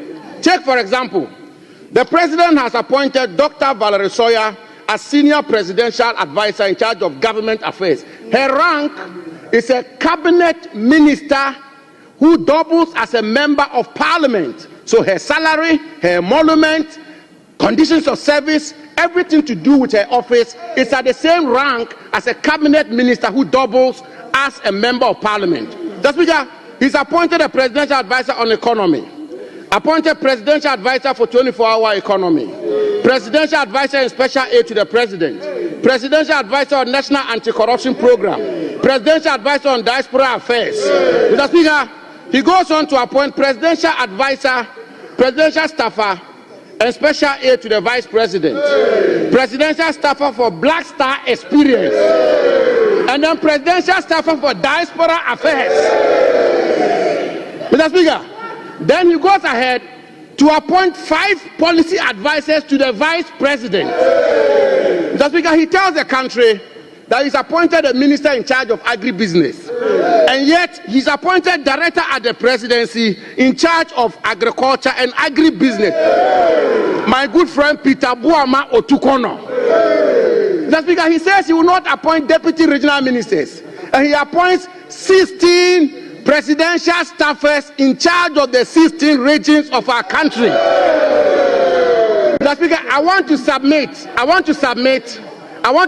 that these presidential staffers in charge of the 16 regions of our country, in essence, as it relates to the cost on the national exchequer, are in fact, indeed, and in substance, deputy ministers of state. Mr. Speaker, he then appoints. Mr. Speaker, listen carefully, please. Mr. Speaker, he then appoints one presidential. Because social media, the way people are bashing this government and addressing their concerns, it's something that you will just love it. You will just love it. Me who am for being that just screenshot am for comments near the amo de bar near the and I will what me say. I have never experienced this type of doom before. Doom for 30 minutes, so for 30 minutes, from morning till this evening. Light on, Ubinzo say, Israel for we Jimmy Agla, the hour, the Abba. Israel for Sudi was say light on, light off. We cannot doom so be this. What kind of doom so be this? You are in doom so, but you can't post it because you decided to go for a Yezu. Kumasi pa waiting we do NDC government. You doom light by this time. JM. No be your fault, Mr. President. Okay. We say Gideon Chreme we say Aban Papenie Kumasi is dark. Where again? Do you have light? No. Despite my intervention, the ECG assurance earlier this week, I am receiving worrying report about the power situation in Ketu North. My people, please remain calm. I will personally visit the ECG office in Denu and I catch it tomorrow and update you. It shall end. We Eric Adam Agbena Nedia also Edia Banonum. Change is coming. Change is coming. Sana you doom. We was say na John doom so many abebiu at the second piao the zoom Ghana for Mr. Chloe utu kwa bricha na wa na pa bricha ko krom hande Ghana Ghana Jesu munya betra kan na be gyina so munya betra ma John Trema otutu ne ma wate can you be Janaso? Power Minister Nugus will put Munya Tremano. Aha, you can't nasu Namunya Butre. Mu experience doom soon na Mpuntuo Mwaswati. JDM Obey, JM Baye, Munya Butrema John Germany Mama. Kanian was over fixing the also be fixing Munya Butrema na. Press around the banana with them. Sister Coast wa kwada so. Miami nuaba Sister Coast on a permanent chow. Mo amon wo kwada so nyina Kumasi kwada so yanchiachia mo na yanchiachia mo nyina nyamehia mo papa mo amon share across the continent bibre mafoni na me yonkonom na Nigeria fo alatafo no ana penchia mo Sierra Leone, Liberia, Congo fo ene mo amon hwe Western Diamond TV mo send your messages na me hia mo pa mo amon diaspora so yanchiachia mo Canada. Victor, bibia ba fine wate. One aso pabrichako. Entitra ho na adwuma. Na bibia anye fine. Yes. Miami nua ba ma awo Canada. Anope ma menchiaw. Evans, good morning. Bibia ba fine. Canada ni abrante. Wesena na head pa bra. Na mje Ghana de. Me tragum. Wonti ko bia ya restrict movement. Ghana ba bia timi wura. Abrochako a Untimi nantenante. Untimi nantenante sao. Ghana utimi wura ba bi ha ho. Eti yan chacham na mumodwuma ema oman no. Bibia ba fine. Dr. Frederick Boahen ewa ha. Doc Mathieu. Abu. Na honamu ye de. Nyame adom. Ye de nyame asepa. Weekends na niam atisai. Abu weekend the moment there probably I was in the house throughout. Why? Ntima nko bebia. Now rest Accra. Sometimes in a timoko, a bit of poetry. Last 2 weeks it was out and power, but this week it in fact, in Timmy and Kobe, you feed them. And open me banana, I say beach and Kohoda. On Shadanya Beach, Kromha, there was certain vantage point to be you can go for relaxation. Oh, okay. And you know, that's why we can now I unavailable. Because your vantage point to be sometimes you just have to go. Sometimes they make one available so that the team at your corner. Last time I went to Kumasi, in fact, you people have a big place, but I don't there. I don't come home Kumasi there where you travel for long. Because of our port, there was so many things around us. But well, like I said, any time in shutdown, on Bobo Beach, be a Cassia be Chairman Cranso, and I quite will be say, Yamin P. Baby, from a bombs, I'm from a bombs. We are not to be covered. Yes. F4C officers mess be waha. I see. Audrey Abra, when you see like in painful. No more family for crewman. You will see you will be overlooking the sea, Atlantic hotels Nechi. And when you see the dignitaries are where you are and the prices there is one of the cheapest even in town. Oh, okay. Never basis war place go into our and now me you krum kakra there you have okay anyway yan share kakra minim just a quick one no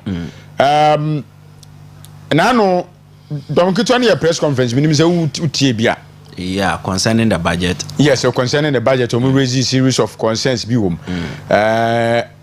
I don't know, but okay. Well, anyway, you share any new IGP ayenya no. But mention from we share input ben or they be can the COP George Akufu Dampare. We didn't the CR any COP Christian Tesanyonu and so better to from. But the sad aspect is that or just 8 months ahead of him. Yes. 8 months, probably by December, no call retirement. Yes, minimpa. Okay, yentu I'm down no pay like a post na nko to social media. I'm sure NDC headquarters on the Facebook page. Oh, where the amount for the ana amount for screenshot they send me. On the headquarters on Facebook page. I want crowd with the statement about that we must as a matter of urgency address the lighthouse situation. So the NDC government have now come to know that this is a serious problem for. I said to and this MPP, CPP. Yes. Obi are affected. Yes. Is it back to your issue? I think that Dampare has really left a great mark when it comes to the police service, because say ehwe ne tenenya obebenyen na ehwe ne impact it is very impressive. In other terms, and you see so many people also giving different accounts about a side of his life. The Dampare ebi or today, but Elisha professionally, a Juma Papa no a police fraternity in a whole, or you're very impressive, because I'm the Minister of Interior, NDC, I'm the Muntaka. He went to the police headquarters and he made firm assertion there. In fact, the transformation away to police headquarters no, or impressive. He made that assertion. Yeah. And you know, from his own mouth, no, that's what there. What we see on TV, especially those of us who have not had the privilege of going there, you'll be a call him a first-hand information, and that the man has been impressive when it comes to the police service. 2, actually housing accommodation effort for the police. You see, His Excellency Nana Danko Akufo-Addo, he commissioned so many complexes, housing complexes for the police. Ninyina is under the leadership of Dampare, and we can recommend him for that. Look at the helicopters she cars, she motors so the police was very visible in this country. Even one time in Mpuntuo, one tenokrana otim the bear was the main prophecies at 31st BR. Na prophecy whatever no and kebonda 31st biano so many prophets will come up with so many prophecies are no. Now the citizens, most of them are living in fear. This man was able to stop that prophecies.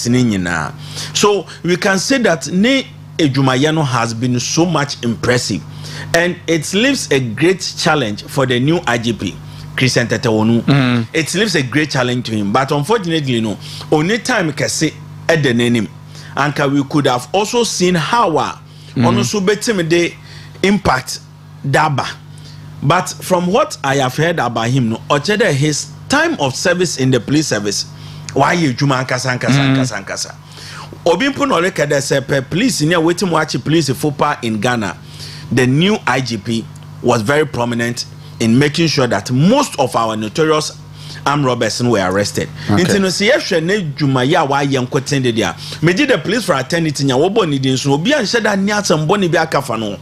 Everybody has accepted his nomination and appointment. We only wish him luck and pray that he will do something significant. Good impression on the service of the police, so that Ghanaians will continue to have some faith and confidence in the police service. There are a few times a day, but at least on be to also show an impact. Yes, last week let me busa issues of insecurity. Of late, I say one more target mobile money vendors. And amount for invade amount for fear near the coso. Now me busa say this new IGP Abana, is it going to change something?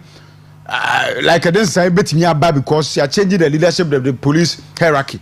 And here didn't say betting about robbery issues in order to stop the activities, and I say it's going to be the whole staff. No, I believe that and when there Abu said Nimpebias was at that point in very first timer.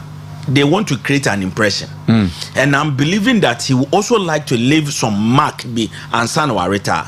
And one of the mark Obetim will leave is to solve this insecurity problems here we are facing in this country, because I think the president charged him to make sure that the main insecurity situation now, since you also know, I think it will be able to brought down to the barest minimum. And minimum there is an otumfo.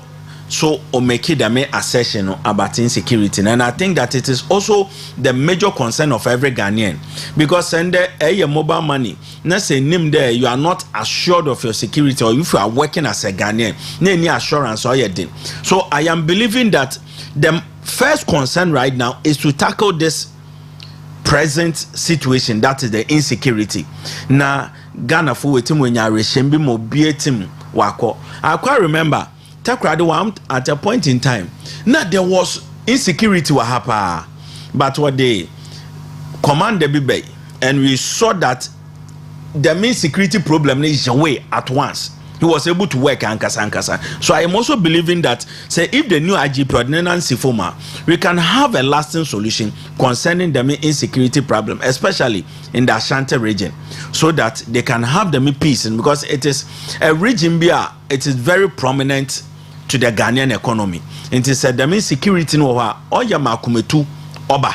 So let us hope that his appointment will make sure that we have the main issue addressed. Magana Imbiana Kuma Atonium Abu. Well, Colonel Ferretta SU OSP for unlawful behavior. Thinking about say we're playing on wanted list or not unwanted wanted list. So no one was for that actor will behave for unlawful wanted declaration. I don't know. You see, OSP. I think I'd wanted a word to describe him, but me said I had the right word. Wabon papa OSP. Wabon ankasa. This man, Anka His Excellency, as a lawyer, as a law lecturer. Wabon. You see, no, but. Yes. You didn't take his intelligence for granted because no, Abu. Why rise it to that extent? Abu, we go at enemy. And him there on your piano betim was it why share program like how you are doing. So the fact that you are education, you can be a great lawyer, but in the office of the special prosecutor, this man has failed. Okay. Meaning law, people can say that he's a good lawyer. But at the office of the special prosecutor, he has failed. And you can Ghanaians will affirm what I'm saying, that this man has failed. Because in the moment of the press release, the OSP or the Abato, now maybe someone there, OSP, you are there based on the law. And you are trying to tell me that if courts no cry instructor not to put this man on the wanted list you still go ahead and put him on the wanted list. So this man is trying to take a stand there on he will not abide by the legal laws in this country, even the one coming from the court. He will overrule what the court will say and still place the man on wanted list if he doesn't appear. Now, so Billy Tim probably said, what is the substance of this matter?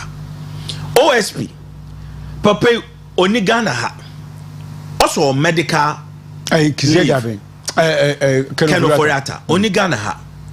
So his lawyers has been corresponding with you regularly. Every concern be able to show they respond to it. On your they don't respond though. So you have been having correspondence with Ken Oforiata, and watch out that he's Osikani medical assistance.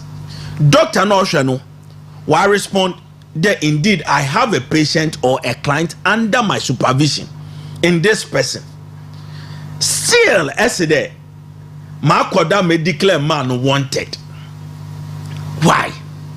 Now, me share Airbus scandal. You see, during the investigation, Airbus scandal, the Crown Court of UK, what the government official 1, intermediary 5, 6, and 7, what the bribery allegation now, what find the Airbus company no guilty, what count, and they were all in Ghana, and we know these people. Now, Accra, His Excellency John Dramani Mahama, ne brother Adam Mahama, he is in UK. When OSP started investigation, Papa ne Kedomba, OSP Timmy flight ticket, went to UK. Now, o interview Adam Mahama. Now he came back. No, he interview His Excellency John Dramani Mahama. Now we are not ho. Now based on your investigation, not with respect to the judgment of the Crown Court of UK. Walankasa OSP, I would know ho. Now based on one kasa what evidence no. The munkofu nyina wanya bon. So they are free to go. So if you're able to go to UK to Adam Mahama for an investigation, what is preventing you from going to US? And now baby can oforiata work to also do investigation. What prevents you? Or during NPP time, you were able to find money to go to UK. NDC time, they need sika able to a plane ticket at US to go and investigate. So if the OSP is trying to tell Ghanaians that in these two situations, but therefore I would declare him wanted. What does the OSP want to tell Ghanaians? Say Nimpa Damonya incompetent in the officer. What word can we use to describe him? He is incompetent. Totally incompetent. So that His Excellency John Dramani Mahama will retain him in his office. But I have a good bad news for him that they remove him. They will remove him because you are showing that you are very, very incompetent. And Ken Oforiatta has now seen you at the court there. You have no right to declare him wanted again. I say court no push the men declare wanted, I will still declare him wanted. I see. Now menyen but to Interpol list. Make sure that Interpol will bring him within the jurisdiction. Niembi say when they said dinam tamaklu. Said dinam tamaklu a odi Ghana sika. A court we declare guilty, we jail in 10 years. This woman is still in abroad. OSP says today your OSP, you are very competent in your office.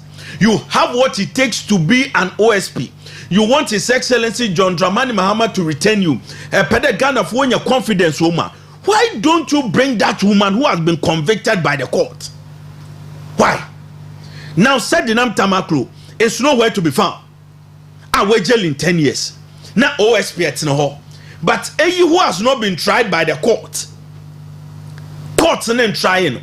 There is no judgment on his head. Our OSP no one can say my trial or you're guilty. Into one bar me declare wanted. What KG story like this? I'm a KG story like this. Make it OSP.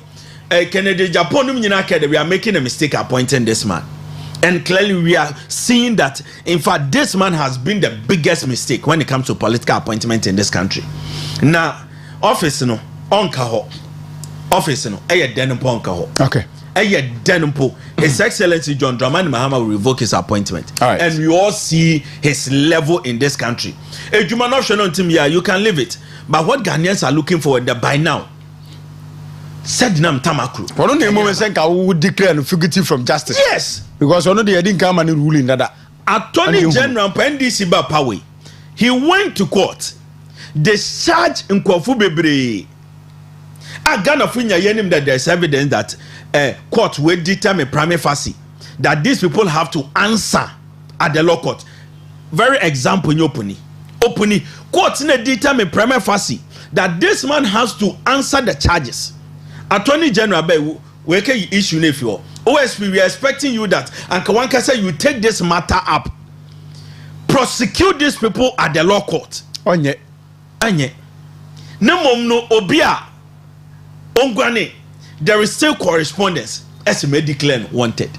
Now who has been and Kebia Kwabruchina on Tower and will you like to come back to Ghana? May I say, Doc, yes, everyone I share the issue of COVID-19 levy. And this are buying air ban or your campaign or castle about be here for any summer taxes beer or person by abolish truly or abolish be. But the key thing and the woman dear campaign vigorously no talking about the COVID-19 levy no and the obey we in up till now when you're not just will be here for and near mom they call parliament bills somebody call parliament or would you some of the tax free COVID-19 the encounter. National Communication Director for NPP, Richard Ehiagba, a question a challenging government they say with immediate effect because we're in campaign only COVID-19 in film. When you're through there, then this government is not serious. Of say government because I don't when you're fanka when you didn't the ma ban to go by their words on COVID-19 levy. That's Selano. Ghana Fugusutia Salevino. abu budget oboto one na miss the budget the extra or vice president no throw or ye jina na budget. This budget is a Zan budget or your Kululu budget. In fact, this budget is the worst budget or your women worst, bank or your worst budget we have ever seen in this country. Hey, in fact, the confidence at the finance minister to the call parliament or read this budget no or you want sanka because never you know kitan na say Ghana made see oh you see me analyst kakra e budget mwenye de during the State of the Nation address. His Excellency John Dramani Mahama made mention to the Western region there. This region is dead. This region is dead. And you know, he will make sure that he bring this region back to life. As some of His Excellency John Dramani Mahama or the promised Western region, that he will bring this region back to life. No already budget, miss maybe someone and NDC fund. Did you see any allocation for Western region? For Western region? No. A region at the former party of the former president, Efian Kwanta Wonwie Yatiase, is being upgraded into a teaching hospital. GMPC headquarters, Wewie, Secondary Road, Aguna Kwanta Road under construction. Market Sek Wonwie, Yenya interchange Yenwie. Now the president came to tell us that this region is dead. But in the budget, there is no allocation to make sure that this region will come back to life. But I say, dog, but quick, Mami Kwa Masona, ye pese ne, the National Communication Director for the New Patriotic Party, in the person of Richard Richard Enyagba. Bonkomo Richard Jaffa for you. Say Yano, you could have been the Monkomaka. Medo Koma Richard Jaffa. Rich,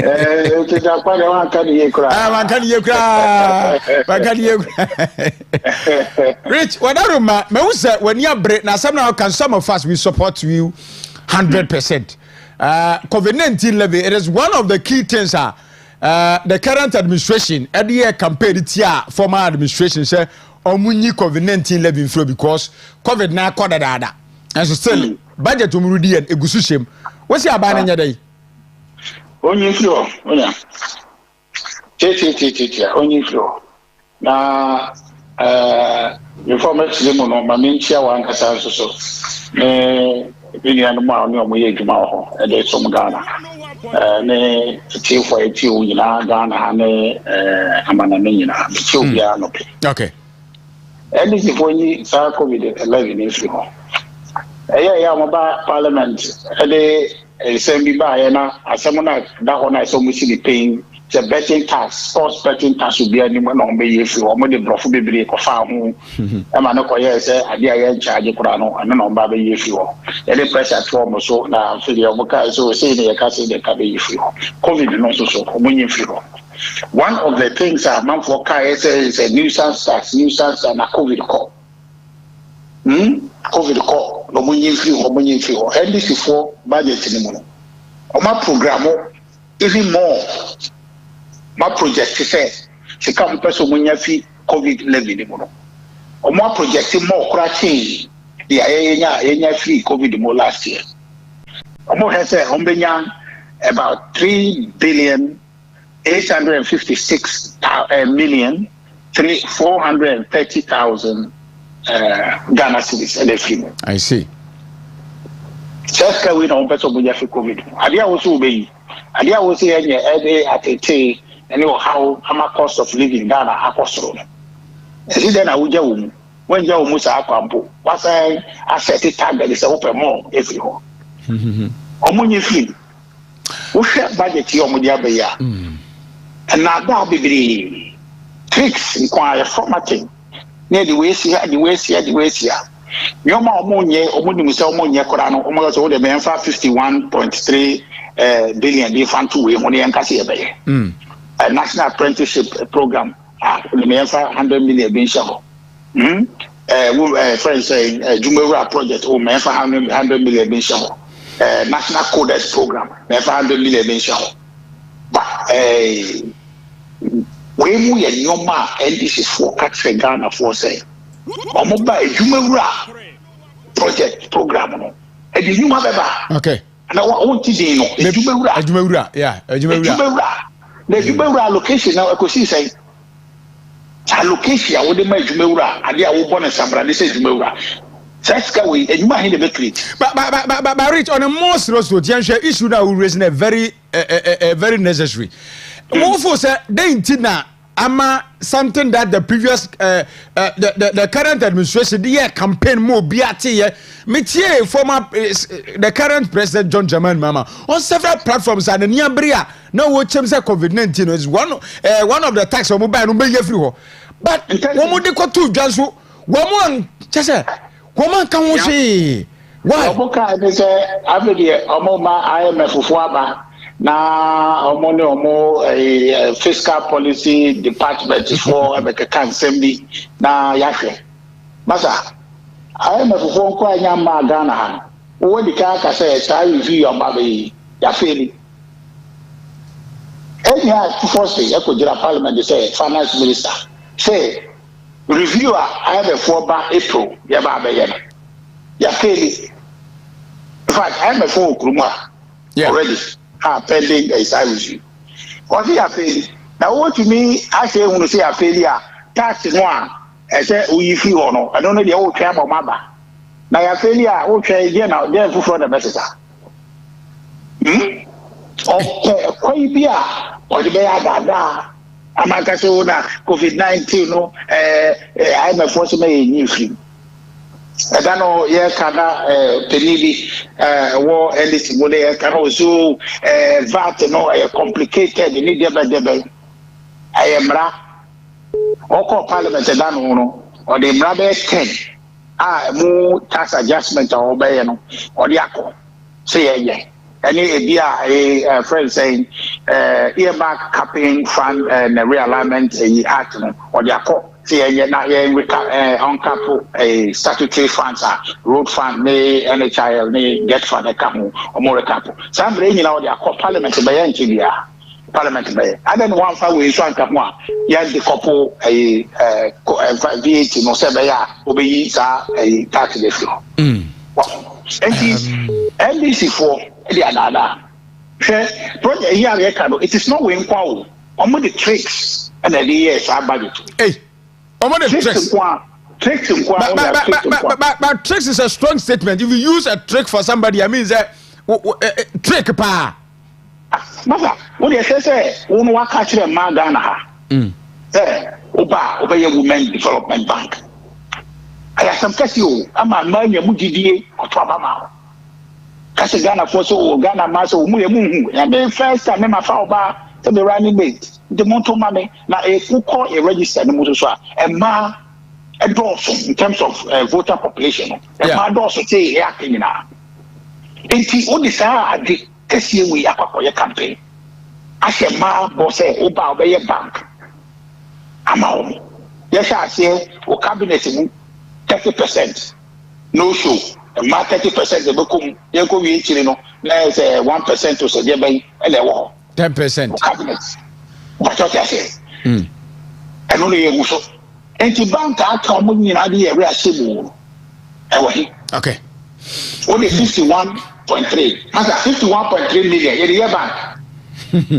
51.3 for the bank Ghana. Service and loans come here so much to there. And the other and they are friend say seed money. Oh, I dey also buy seed money no. Seed money no, that boy no buy. It say first 2025 week. About 4 years. 2024 we a key. Okay, 2017 by you see by free SHS. Yeah, no say no I am trying say yam ko ichimra. You for policy being co parliament one year. But what I say, fix you know, it be a 24-hour economy. They no want to Ghana. Game changer. Say every 24 hours, 24-hour economy no. And then they day any that so nyina say a Ghana for nyina no and then a day ba. That Ghana for ye pre. Say you be Ghana be di nyina na 24-hour economy na day ba. Masa okoka budget again ati. Brofo no dey buy. So they are going to bring a policy for parliament to consider. Omo yan fa pen and to paper so entropy. Ati no mo kokotru bibia ba. I again or Pacoto. And the way I say a game changer, who first say want to me a farmer.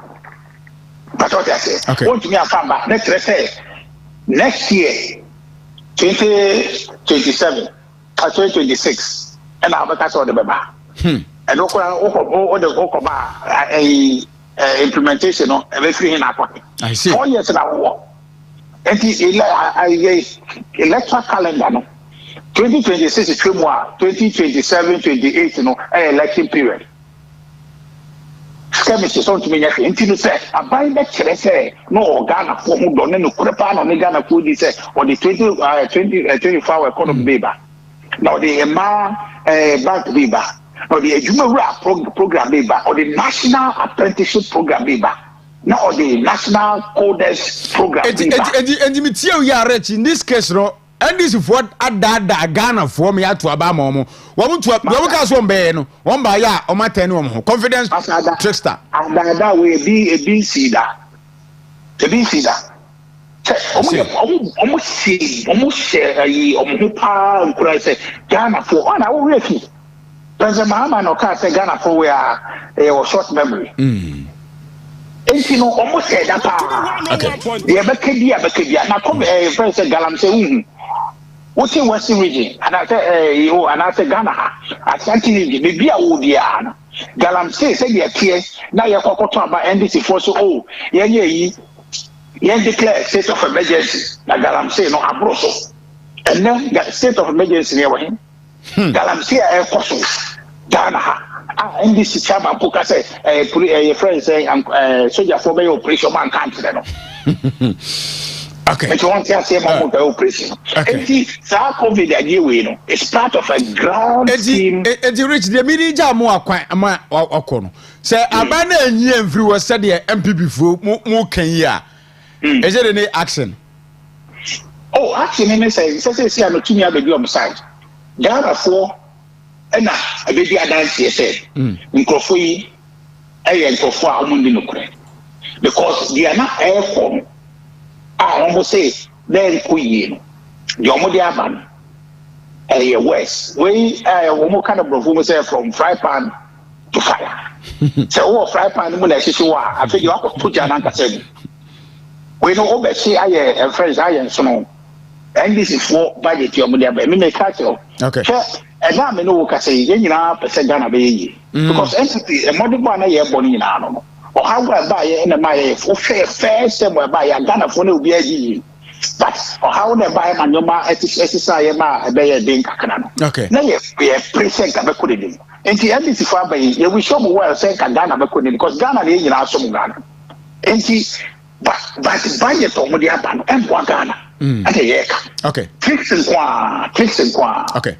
That's how much you know, my be back and put on you. Okay. And Julia, my tete said the pebby said you okay, Yano. The last week, I'm a TSM go for be what do you call it? COVID levy okay. I'm on 4%. Say President no everywhere. When in the buses, in this case, they are going to demonstrate against the government. A party no mobile support to the demonstration. Anna. On a demonstration, Makobi. Demonstration, Makobi, Papa, let's say, and this is phone Troy. You're quack then in Eddie, and you're coming levy didn't quack. But then nobody in us. Okay. Nayak Magana phone who said, Crofui, Umudi, Trocas, and so Mudi. Okay. Won't we have your come? But wouldn't throw. And another Ghana for me at Traba Mouse. All right. Regency, you better say, Yami had me free check on in your bra, Sano Becasawai. Thank you very much. Manso, anyone, Richard Yaba, a National Communication Director. Osuruko Kuku Amanyukun. Doctor, Abu, Yantuasuna, Yabren, Kuyu Mamma, Yantuasu. So, with my Yatsi CCano, COVID levy. It shows that this budget is indeed a ZAR budget because actually levies are where you were budget numa. Even NDC added more taxes more than my way yefido. Okay. I quite remember NDC promised the port duties. What about better? And before the election, I went to one radio station with NDC communicator. No Seneca spare part on top. Because when His Excellency John Dramani Mahamaba Obeto import duty do. And this budget, we increase import duties more than Mobe. Special import levy, we increasing. Nanimde dame tax no ho. But na sunset clause bi mo chere nkobe end this year. We increasing. We rather than we also expand sunset clause no to 2028. Intisisi no senima. Immediately importation bi ahude port duties has been increased by the NDC government. I don't know that Ghana for sir. Yes. Say makasema chere am yegna so ato ababa. Mo ba ya mo yade foforo. Now, growth and sustainability tax also NDC way increasing. So, extra taxes are way in. They have even added more. Abra NPP in 2017, yetimi ye taxes pop 17 near if you. NDC ye 2 or the 4 or the ababeshim. So, we are clearly telling Ghanaians that this budget or your Zan budget or your Kululu budget. Now, Efshasima senior okay CC Ampona. For one allocation, research and 50 million Ghana cedis for research. And then worker research dokuna. And now the worker research. But don't quit saying worker research 9 months. Now, what's the 50 million Ghana cedis? Abra agenda 111 Bokro, Minister of Health, obviously when you 10 million Ghana cedis. Now what are complete. Nam onu mom no wa employ nurses. Wa fa nurses for we school ejuma. NDC government is no. Emom no he is waiting for churches. Now waba for partnership concerning the agenda 111. No no kra no chi the 12 years your day en enemy. And sana waiting we na wa fa nimpa ejuma. Na emom no we ya allocation of 50 million Ghana cedis the one frank research keke ewo presidency into say Ghanaian it is the government you voted for and your Ghanaian this is the government we have voted for na anima what the budget be of 78 million Ghana cedis for communication at the office of the president 78 for 9 months pool into a cheddar busumi bian 8 million Ghana cedis. Into March here yet me budget will be take effect next month. Into April, office of the president communication 8 million Ghana cedis. Abra 10 million order agenda 111 what are complete equal. Also the one find your communication to the metina higher America say keken 8 million Ghana cedis. Busumi biya wundi. This is the NDC government also maybe able protect the public purse. Public person maybe now ma bobo ho ban. Also communication 8 million Ghana cedis in Wendy. Na we are Ashanti regional wa catch the one to menya light. The doom som. And wa catch the doom som. Na kasa keke 8 million Ghana cedis wanjindi. Okay. Medasi, my information is I say hi, good morning. The people of Ghana have voted for change. That is what we want. Change is good. Nobody should complain. My name is John from Laura. Yedasi, John, any message Odiaba. Good morning, sir. Now Ghanaians are calling Dr. Alhaji Mohamed Bawumia. JDM has nothing to offer. Ghanaians, inshallah, MPP will be back in 2020. A special greeting goes to Sawada. Okay, I say Sub-Zero. May I say Awusejo Wodi Abba. Okay. I say good morning, my brother. You are doing well, please. Where is okay, Mbacho. Nana Yao from New Takoradi. Good morning, my brother. John Jaman Mawan NDC and his NDC campaign on COVID, and they decided to abolish it. If they come to power today, COVID-19 is still hanging. Okay, we'll say it's hanging. Dadanwa and Koko Dadanwa hanging Dadada nkwa nada nkwa unfortunate message wow still hanging nada nkwa na ekos wo mahama mamuomu. My greetings to the national chairman. Yes, we nana hanu no de brafo ni twiri nya frafra enu anu no abrawa enti ono so de erenom sub zero no we Sento Kushambo Kojo Kromesikado Ketan. Was good morning President Mahama and the NDC assured the Galamsey operators to have so much belief in him because he will not stop them. That's the reason why illegal mining is now at its high level of magnitude. Indeed, Ghanaians have short memories, and Mahama will deal with us. Best regards to lawyer Isaac Yaobuama and Colin Sarr. Yeah, that's no message. My name is Jessica. I'm watching live from Kumasi. You guys are doing well. We hope and pray that the NPP will come back 2028. Yeah, that's Jessica. And no message. Where's it? Good morning. My name is Kojovi, and I'm watching from Volta region. MPP will come back again. Okay, that's it. Kojovi, any amavine ya vini munyina no pay yanchiachiamo. But quick answer yako lines in no. Dom keto na share krata de koma Professor Jina no pugwaj say omeratina. Na budget no on for because he is because state my asresa. Omen debate budget ni bi. Na because she is the head of economic Professor Jena no pogwaji be se tena homra parliament na ombre no me debate bi economy no me cheche bu kwan ya let you put it let me make am say hey Professor mama manage no me come when about Patrick Boama okay kwe central na nia breed did such na 18th but omra na ome debate was the article 111 of the constitution it is it is outside the constitution as a vice president the proceedings of the parliament no about Patrick debate ni bi na ma remember NDC ba power and Jubilee House of Mpuntuo ni na NDC wo on the yard was man moko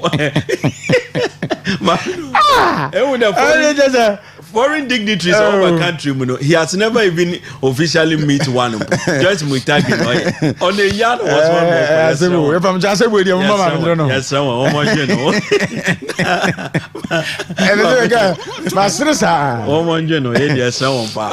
yes, someone. But almost one, see constitution in my coin. Yes, enter your patch. Now, almost 30 said, well, maybe I'm afford to know the education until you are medication.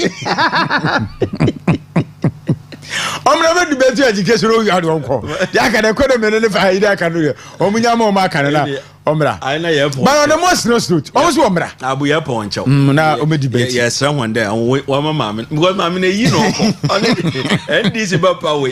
A ye programs local. But part of cabinet meeting, Jinda Wako Bida. Oh, COVID. Amen. Yes, amen. Yes, Abu. Now, a park with him is at for broad bread. Now, broad bread. Now, we said that that woman everywhere for campaign purpose, but pardon. And this power party, he will be integral part of the boy. Abu, one thing I want to talk about is also Yamin. Yeah, Joseph Yamin said this is for the picture. Yes, Abu. You see, what Ghanaians have not noticed in your day. One, NDC government through this budget will make any allocation, any policy be for job creation. Rather than in the budget, they made an emphatic statement that this year there will be freeze on employment in the government sector. Into every government sector, there is going to be freeze. It's because the madness when the budget the only thing they can do is the mass dismissal or revocation of appointment here. Worry. And open method America NCA when a regional director has been dismissed. So now, in order to fulfill the wish of their grassroots or executives, one, they have to sack a duly employed Ghanaian, so that they will create space in the government sector to employ their grassroots. Now, you may be someone there. Into the democracy, what you want to do now, where young people far. These people voted for you. Make nurses in Ghana, they were making TikTok videos Even when 4 months of the allowance were paid, they were making videos that they will still vote against MPP. And that the monk also there's going to be freeze on the public sector. Want to phobia. Into sisi no. Ghanaian na say NPP time ne due processing. No wafu ejuma, you are being sacked, so that they will create space for their grassroots. Now this is what NDC are telling us, that every university na ebre nenya wejuma, and the regional executive bia only certificate will come for your work. Now this is the agenda. Say my only certificate, they will come for your work, and the team with the mass dismissal so and they are not yet finished with the mass dismissal now. They have embarked upon. So yelikache NDC funde, especially to Joseph Yamin, that if you have any promise for your grassroots, for your executive, create employment. 24 hours economy now a promising. In this budget, there is no allocation. In terms of any policy framework, as some kind of feel no your policy framework and san wadaba. So tell your grassroots or your executives in there once in a one trend. Na 24 hours in a promising. Oba obenye juma. Emom don't go about dismissing Ghanaians who have been duly employed simply because you want to satisfy your grassroots. You will never give you that space on that agenda. Rather, we are waiting for your 24 hours economy. Make sure that it comes into fruition. Make sure that we 24 hours in why you juma. Because I say juma be an impact train obey. Inter regional commander, Netima NDC executive ni bidashim, Koko anopa tutua, ne NDC regional director also about Tiado, then NDC communicator also about Tiado. Rather than sisi aneliji Ghana fwedi, abre nim dentim ye 24 hours economy. Abre nim de budget ni muno and create employment biara.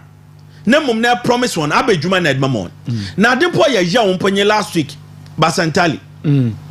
This gentleman made so much noise in this country that His Excellency Nana Danko Akufo-Addo in Nebuchadnezzar or destroy Ghana.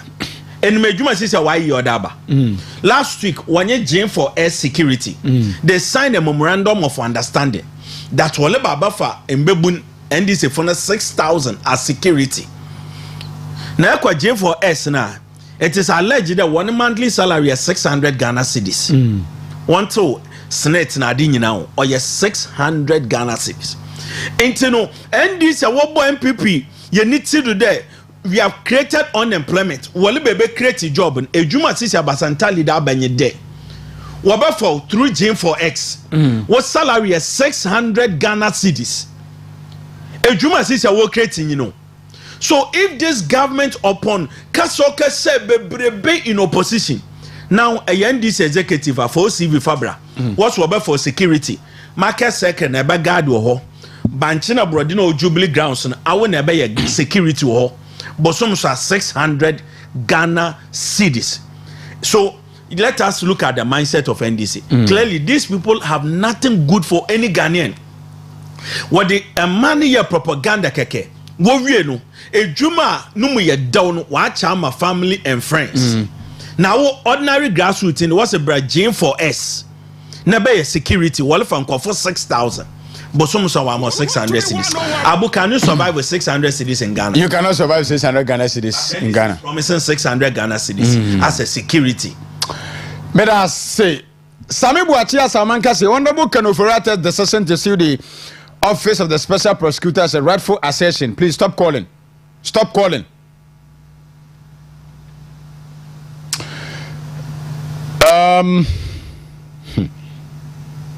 Anyway. Rightful assertion of his constitutional right as a citizen of Ghana. The declaration of an individual as a fugitive while their lawyers are in contact with the OSP is unwarranted. The OSP's conduct indicates an abuse of power and disregard of law, and it is crucial to recognize that individuals are subject to the laws of Ghana. The practice of damaging someone's reputation True, unsubstantiated claims must be stopped.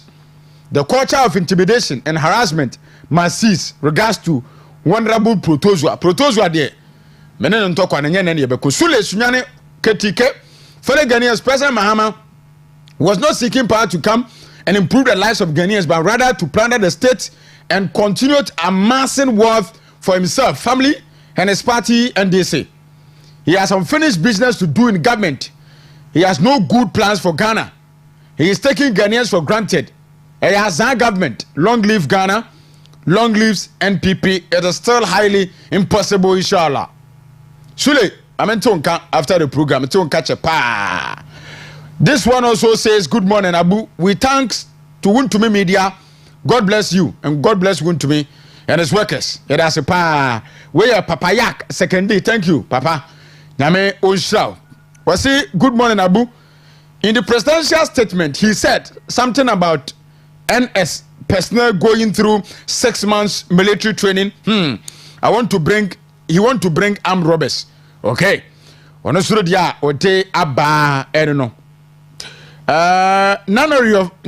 panelists speaks Infante. Sir. Yeah, Infante. Yeah. Now, Babas work in Infante. Opening Infante like a Infante like a Infante. Infante don't work on Bataroba. We win Nasibia. So we be any problem in Canada. 0248071174 0248071174 Yemfa Frefo Kakrana. Yes, so 910 Wuntumi 101.3 Western Diamond TV Facebook, Western Diamond TV Multi TV Decoder, Western Diamond TV on YouTube, Western Diamond TV on TikTok. Mon like and I'm follow ye. Na yem post videos no so much. Good morning. Abu Sento Kushamonio. Gentium, Yenti Ominia. Yamisha Papa Bujman, Inchalo Yabuama, a skeleton, and 54 in a number of Coransaso. Hey, Ghana for them, Susan, na Warpia. Them is to say, na Warsha. In the Sokoma, Obiaso, on your no NDC, so NDC win. In the I'd rather for the show was Subuomo, Jedayamipe, no Nimonasem. In the two and nebo on Yadaka Kraba. Galamsen waja atese wukuma de ndi ma the best man penjon do mani mama onya gboso o se Ghana fun atete dum so no brand bebesa yeah say ohutini. Good morning. Good morning, Abu. Nana yentio Abu anape bi kan ma member aba fe na member doctor se aba fe papa. What I say na Abu Akwenja Menya and the Mandi Mamitia incoming national chairman. Yes. Bernard introduce Yako. And so Krachama about Western region. Why? And I pay the Diakwa with the Yamianicas. You see, Abu, more beer Jijan chairman, more beer Jijan and the best Oba all of you. That was at the whole chairman. Okay. You see, Kaka can say, Abu, wouldn't come secondly, not your station or wouldn't know. Dabi. Abu, you are too poor 10%, and now the time or too poor 10%. Papa, every answer I can't get Ghana for. And you have 20%. You are 20%. I said, no, can't get Ghana for. Abu, you can't get Ghana for. No more in and in the whatever I'm saying, I say, yes, you.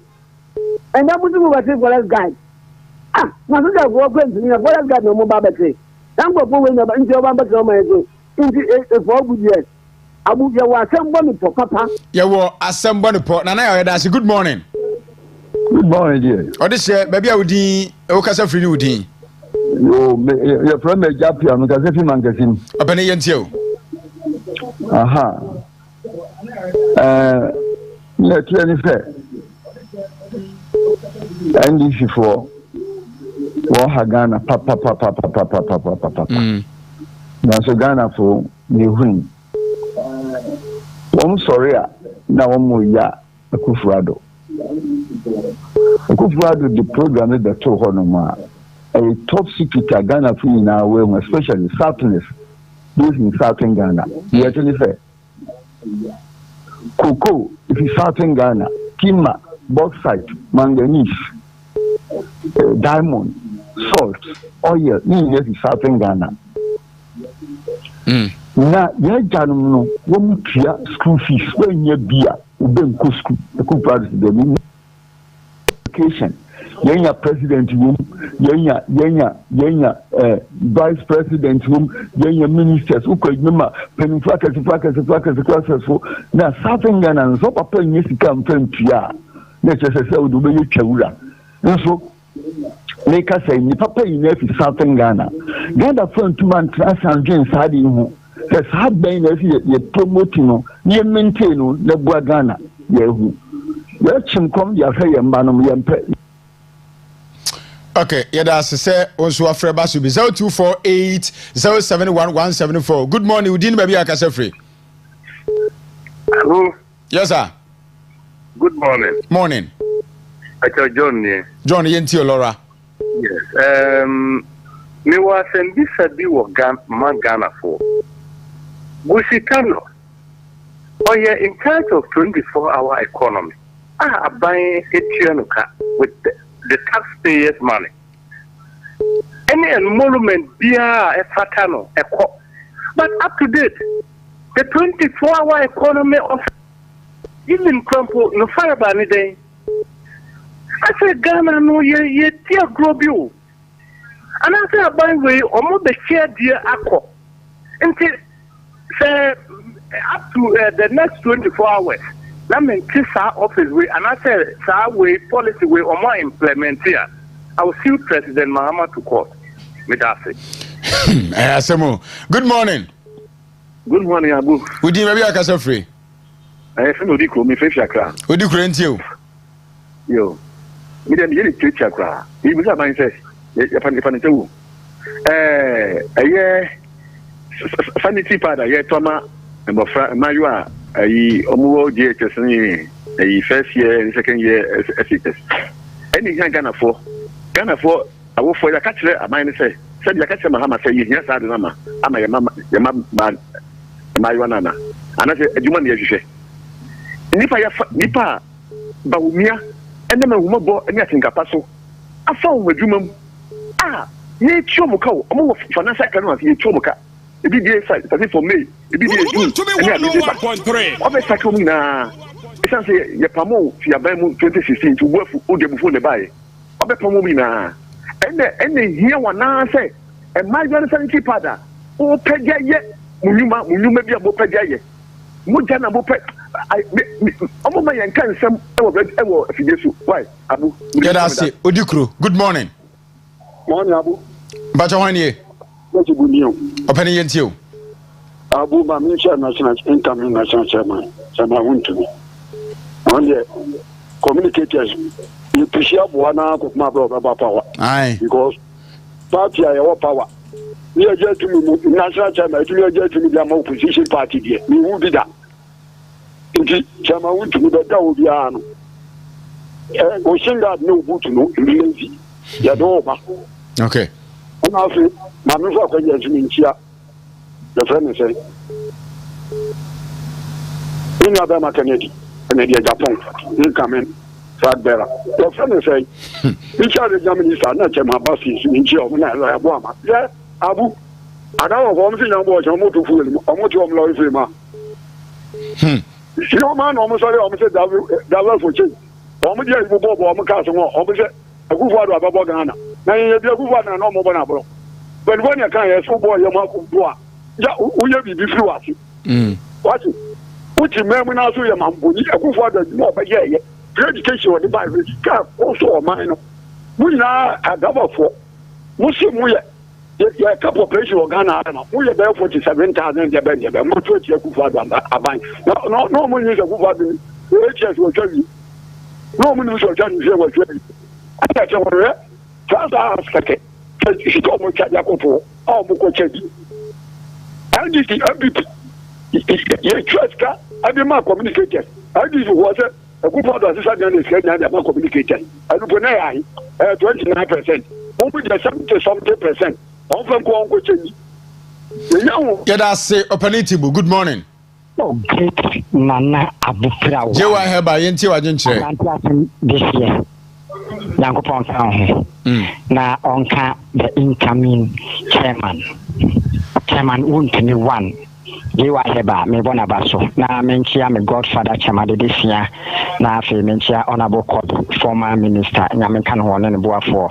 Na when say lawyers at Yaboa Manso fantastic. Eradin kano. Na minwa. Fe we are swung.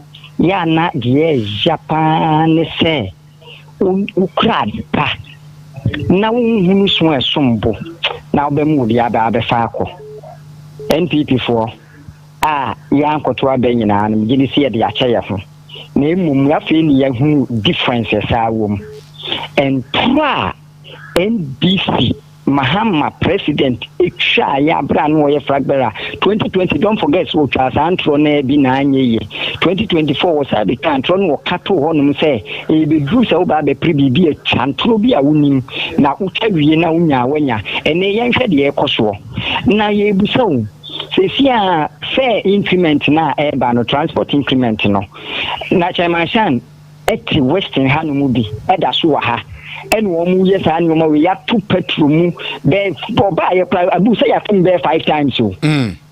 Also, Ghana for in fact, and this one young crofwa bit me a dear who to Musu. And if they say a free SHS Natifo in our Mugunio, and one Kofasanity party, the Abba, Sanity party, Nakasano, and you're saying, one did and nobody wants her. Free SHS could be being in Diakon and in Ghana for Musamompe. Na mo ambetu am school fees mo ambetu mo dua na adi afa de dia ko dun say fuel na ya tutum no ye hwe yanim me de ya da say JY good morning Mr. Abu Fatau Kumbugu yentio me da wase wa ya de nyame hira wo pa me fa akonya wo sira me cha ho na anodom pre me cha me papa loyen na obir boyen aya na wa cha alhaji habib MP di Matolon constituency asama would have him no. Mr. Abu, Yaura, President John Dramani Mahama. Maybe MP media or Cassa John Dramani Mahama by one year, Indiano Crampola, before. Because John Dramani Mahama yet to have a man, the sea crampo and 9 crampo. The time I empty the jack when they to crampona, I dare your friend them to crampone and the sea crampo them to Ataba. Now no crampo wa wutu no crampo aye me do dam pare IGP papai mam injina John na akufuado oro na appoint wo dam pare ba ya o ti onu de hey MPP de on pe MPP ase MPP ni di ye me se crampo yem fa no kokot enam se nyema o ye ni nyina la ta oni John Draman na ma ye meeting that John Draman ma say hey IGP wo de bo ame me baba ye president IGP no me di ba mawo na no wa wo su no krampo na ye me de and na just say IGP say dam pare opposition ye ni una opposition o and aya Ghana for ni pa be yes say so by Mr. Ghana for 2028 na ye ko e ye papa ye wura chairman want to me chairman ba ko pe national chairman Mr. Ghana for region bia constituency bia mo mayan to abama chairman no mayan national chairman ade ama MP Pamanyu yera say Fatau good morning Abu Bacha hwanie Abu na cardinal ni ekwesiment cardinal yintio na Abu ya da me ase medium so na pe bia me da me ase papa why adom ama the second coming of John Dramani Mahama Abaso Abu chagana ya we wa person there apancho so ye ni wa onhu na never the new hin no wetutu and that of so to lorry frame Ghana police mo nso and when you tax to the from NDC for introduce new 4 taxes what that Ghana what's in there one fa obia wa bana adwem na youth ne wa ye more policy obia wa Ghana the youth of Ghana the youth of Ghana wa aya so la yakoto abama NDC ye more ball papa so from bia we adwem bia abu anu de sabe nyame adom kita mensa na adwuma kwa te me adwuma na me yemi skato na wo so epa abana adwuma na aye ne ntam na so ma kan de nyame ya adom a NPP ya yakwa ka organize ya ho na 2028 ya sane aba ene ya me yeduma yera se kadna ewo onso wajenchire good morning Yeah, good morning, Abu na design. Me hu ye na nso e. Yanko ponadum. Abu bra Manfred ni. Manfred yentio. All right, ana pe maminchia the finance the president our hand our Samuel Kojobrish. Na mi chama untimi the incoming national chairman. Na lawyer Abuama.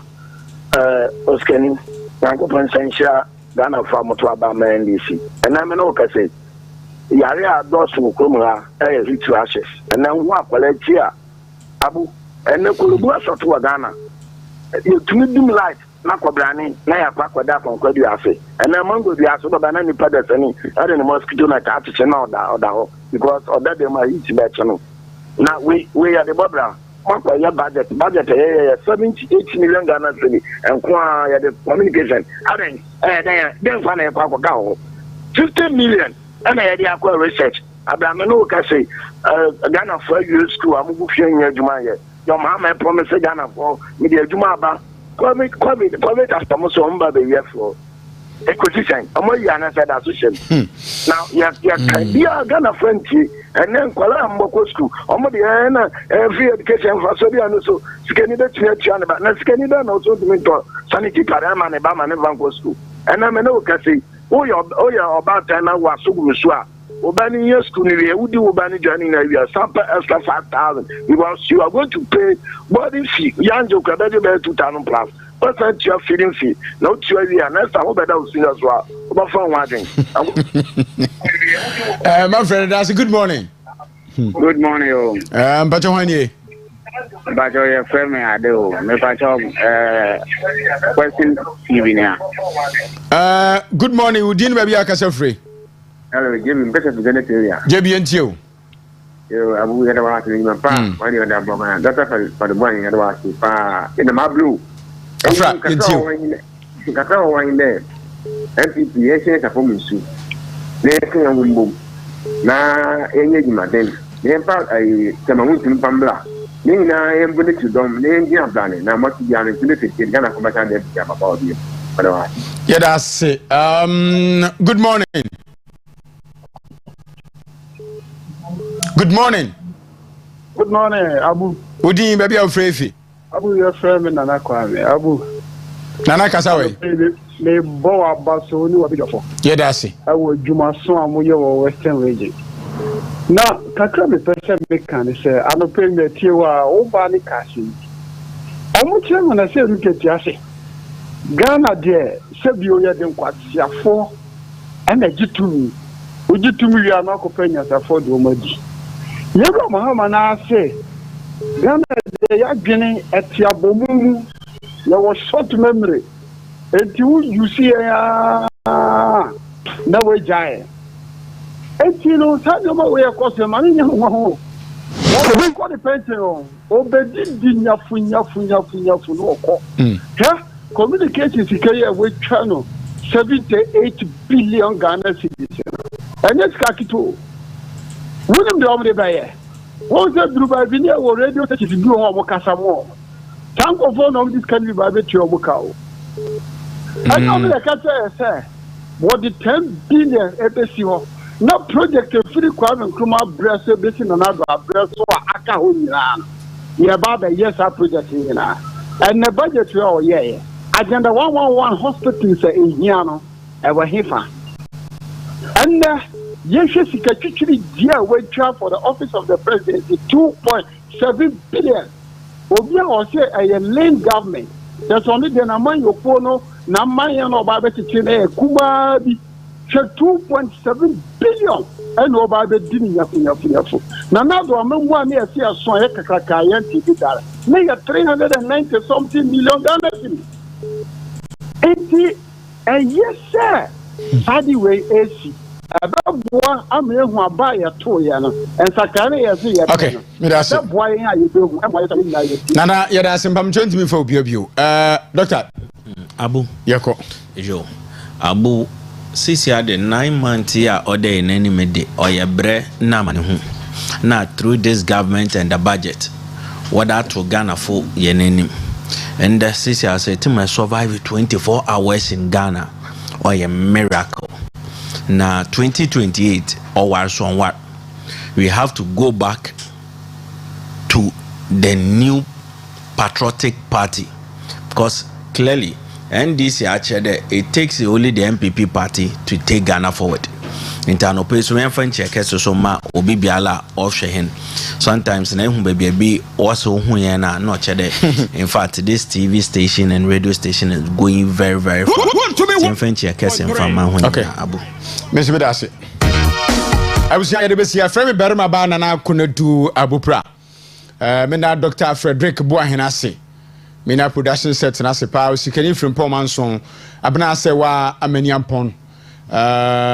Afi badges and afi the dynamics ame sure pa which remember thank you very much nyame yadomu a ene Monday ye beto aso na ebofo a shia Osikani Frimpong Manso na ye Oman Mpuntuo no onfanto aso emfa emamo radio no anyum ni ade abebubo ababo drive time so na afi programs aka beto aso patrosho husu ye tutu anamo si ye pa na ankwanoma ye de betim bia kisia da ben good morning.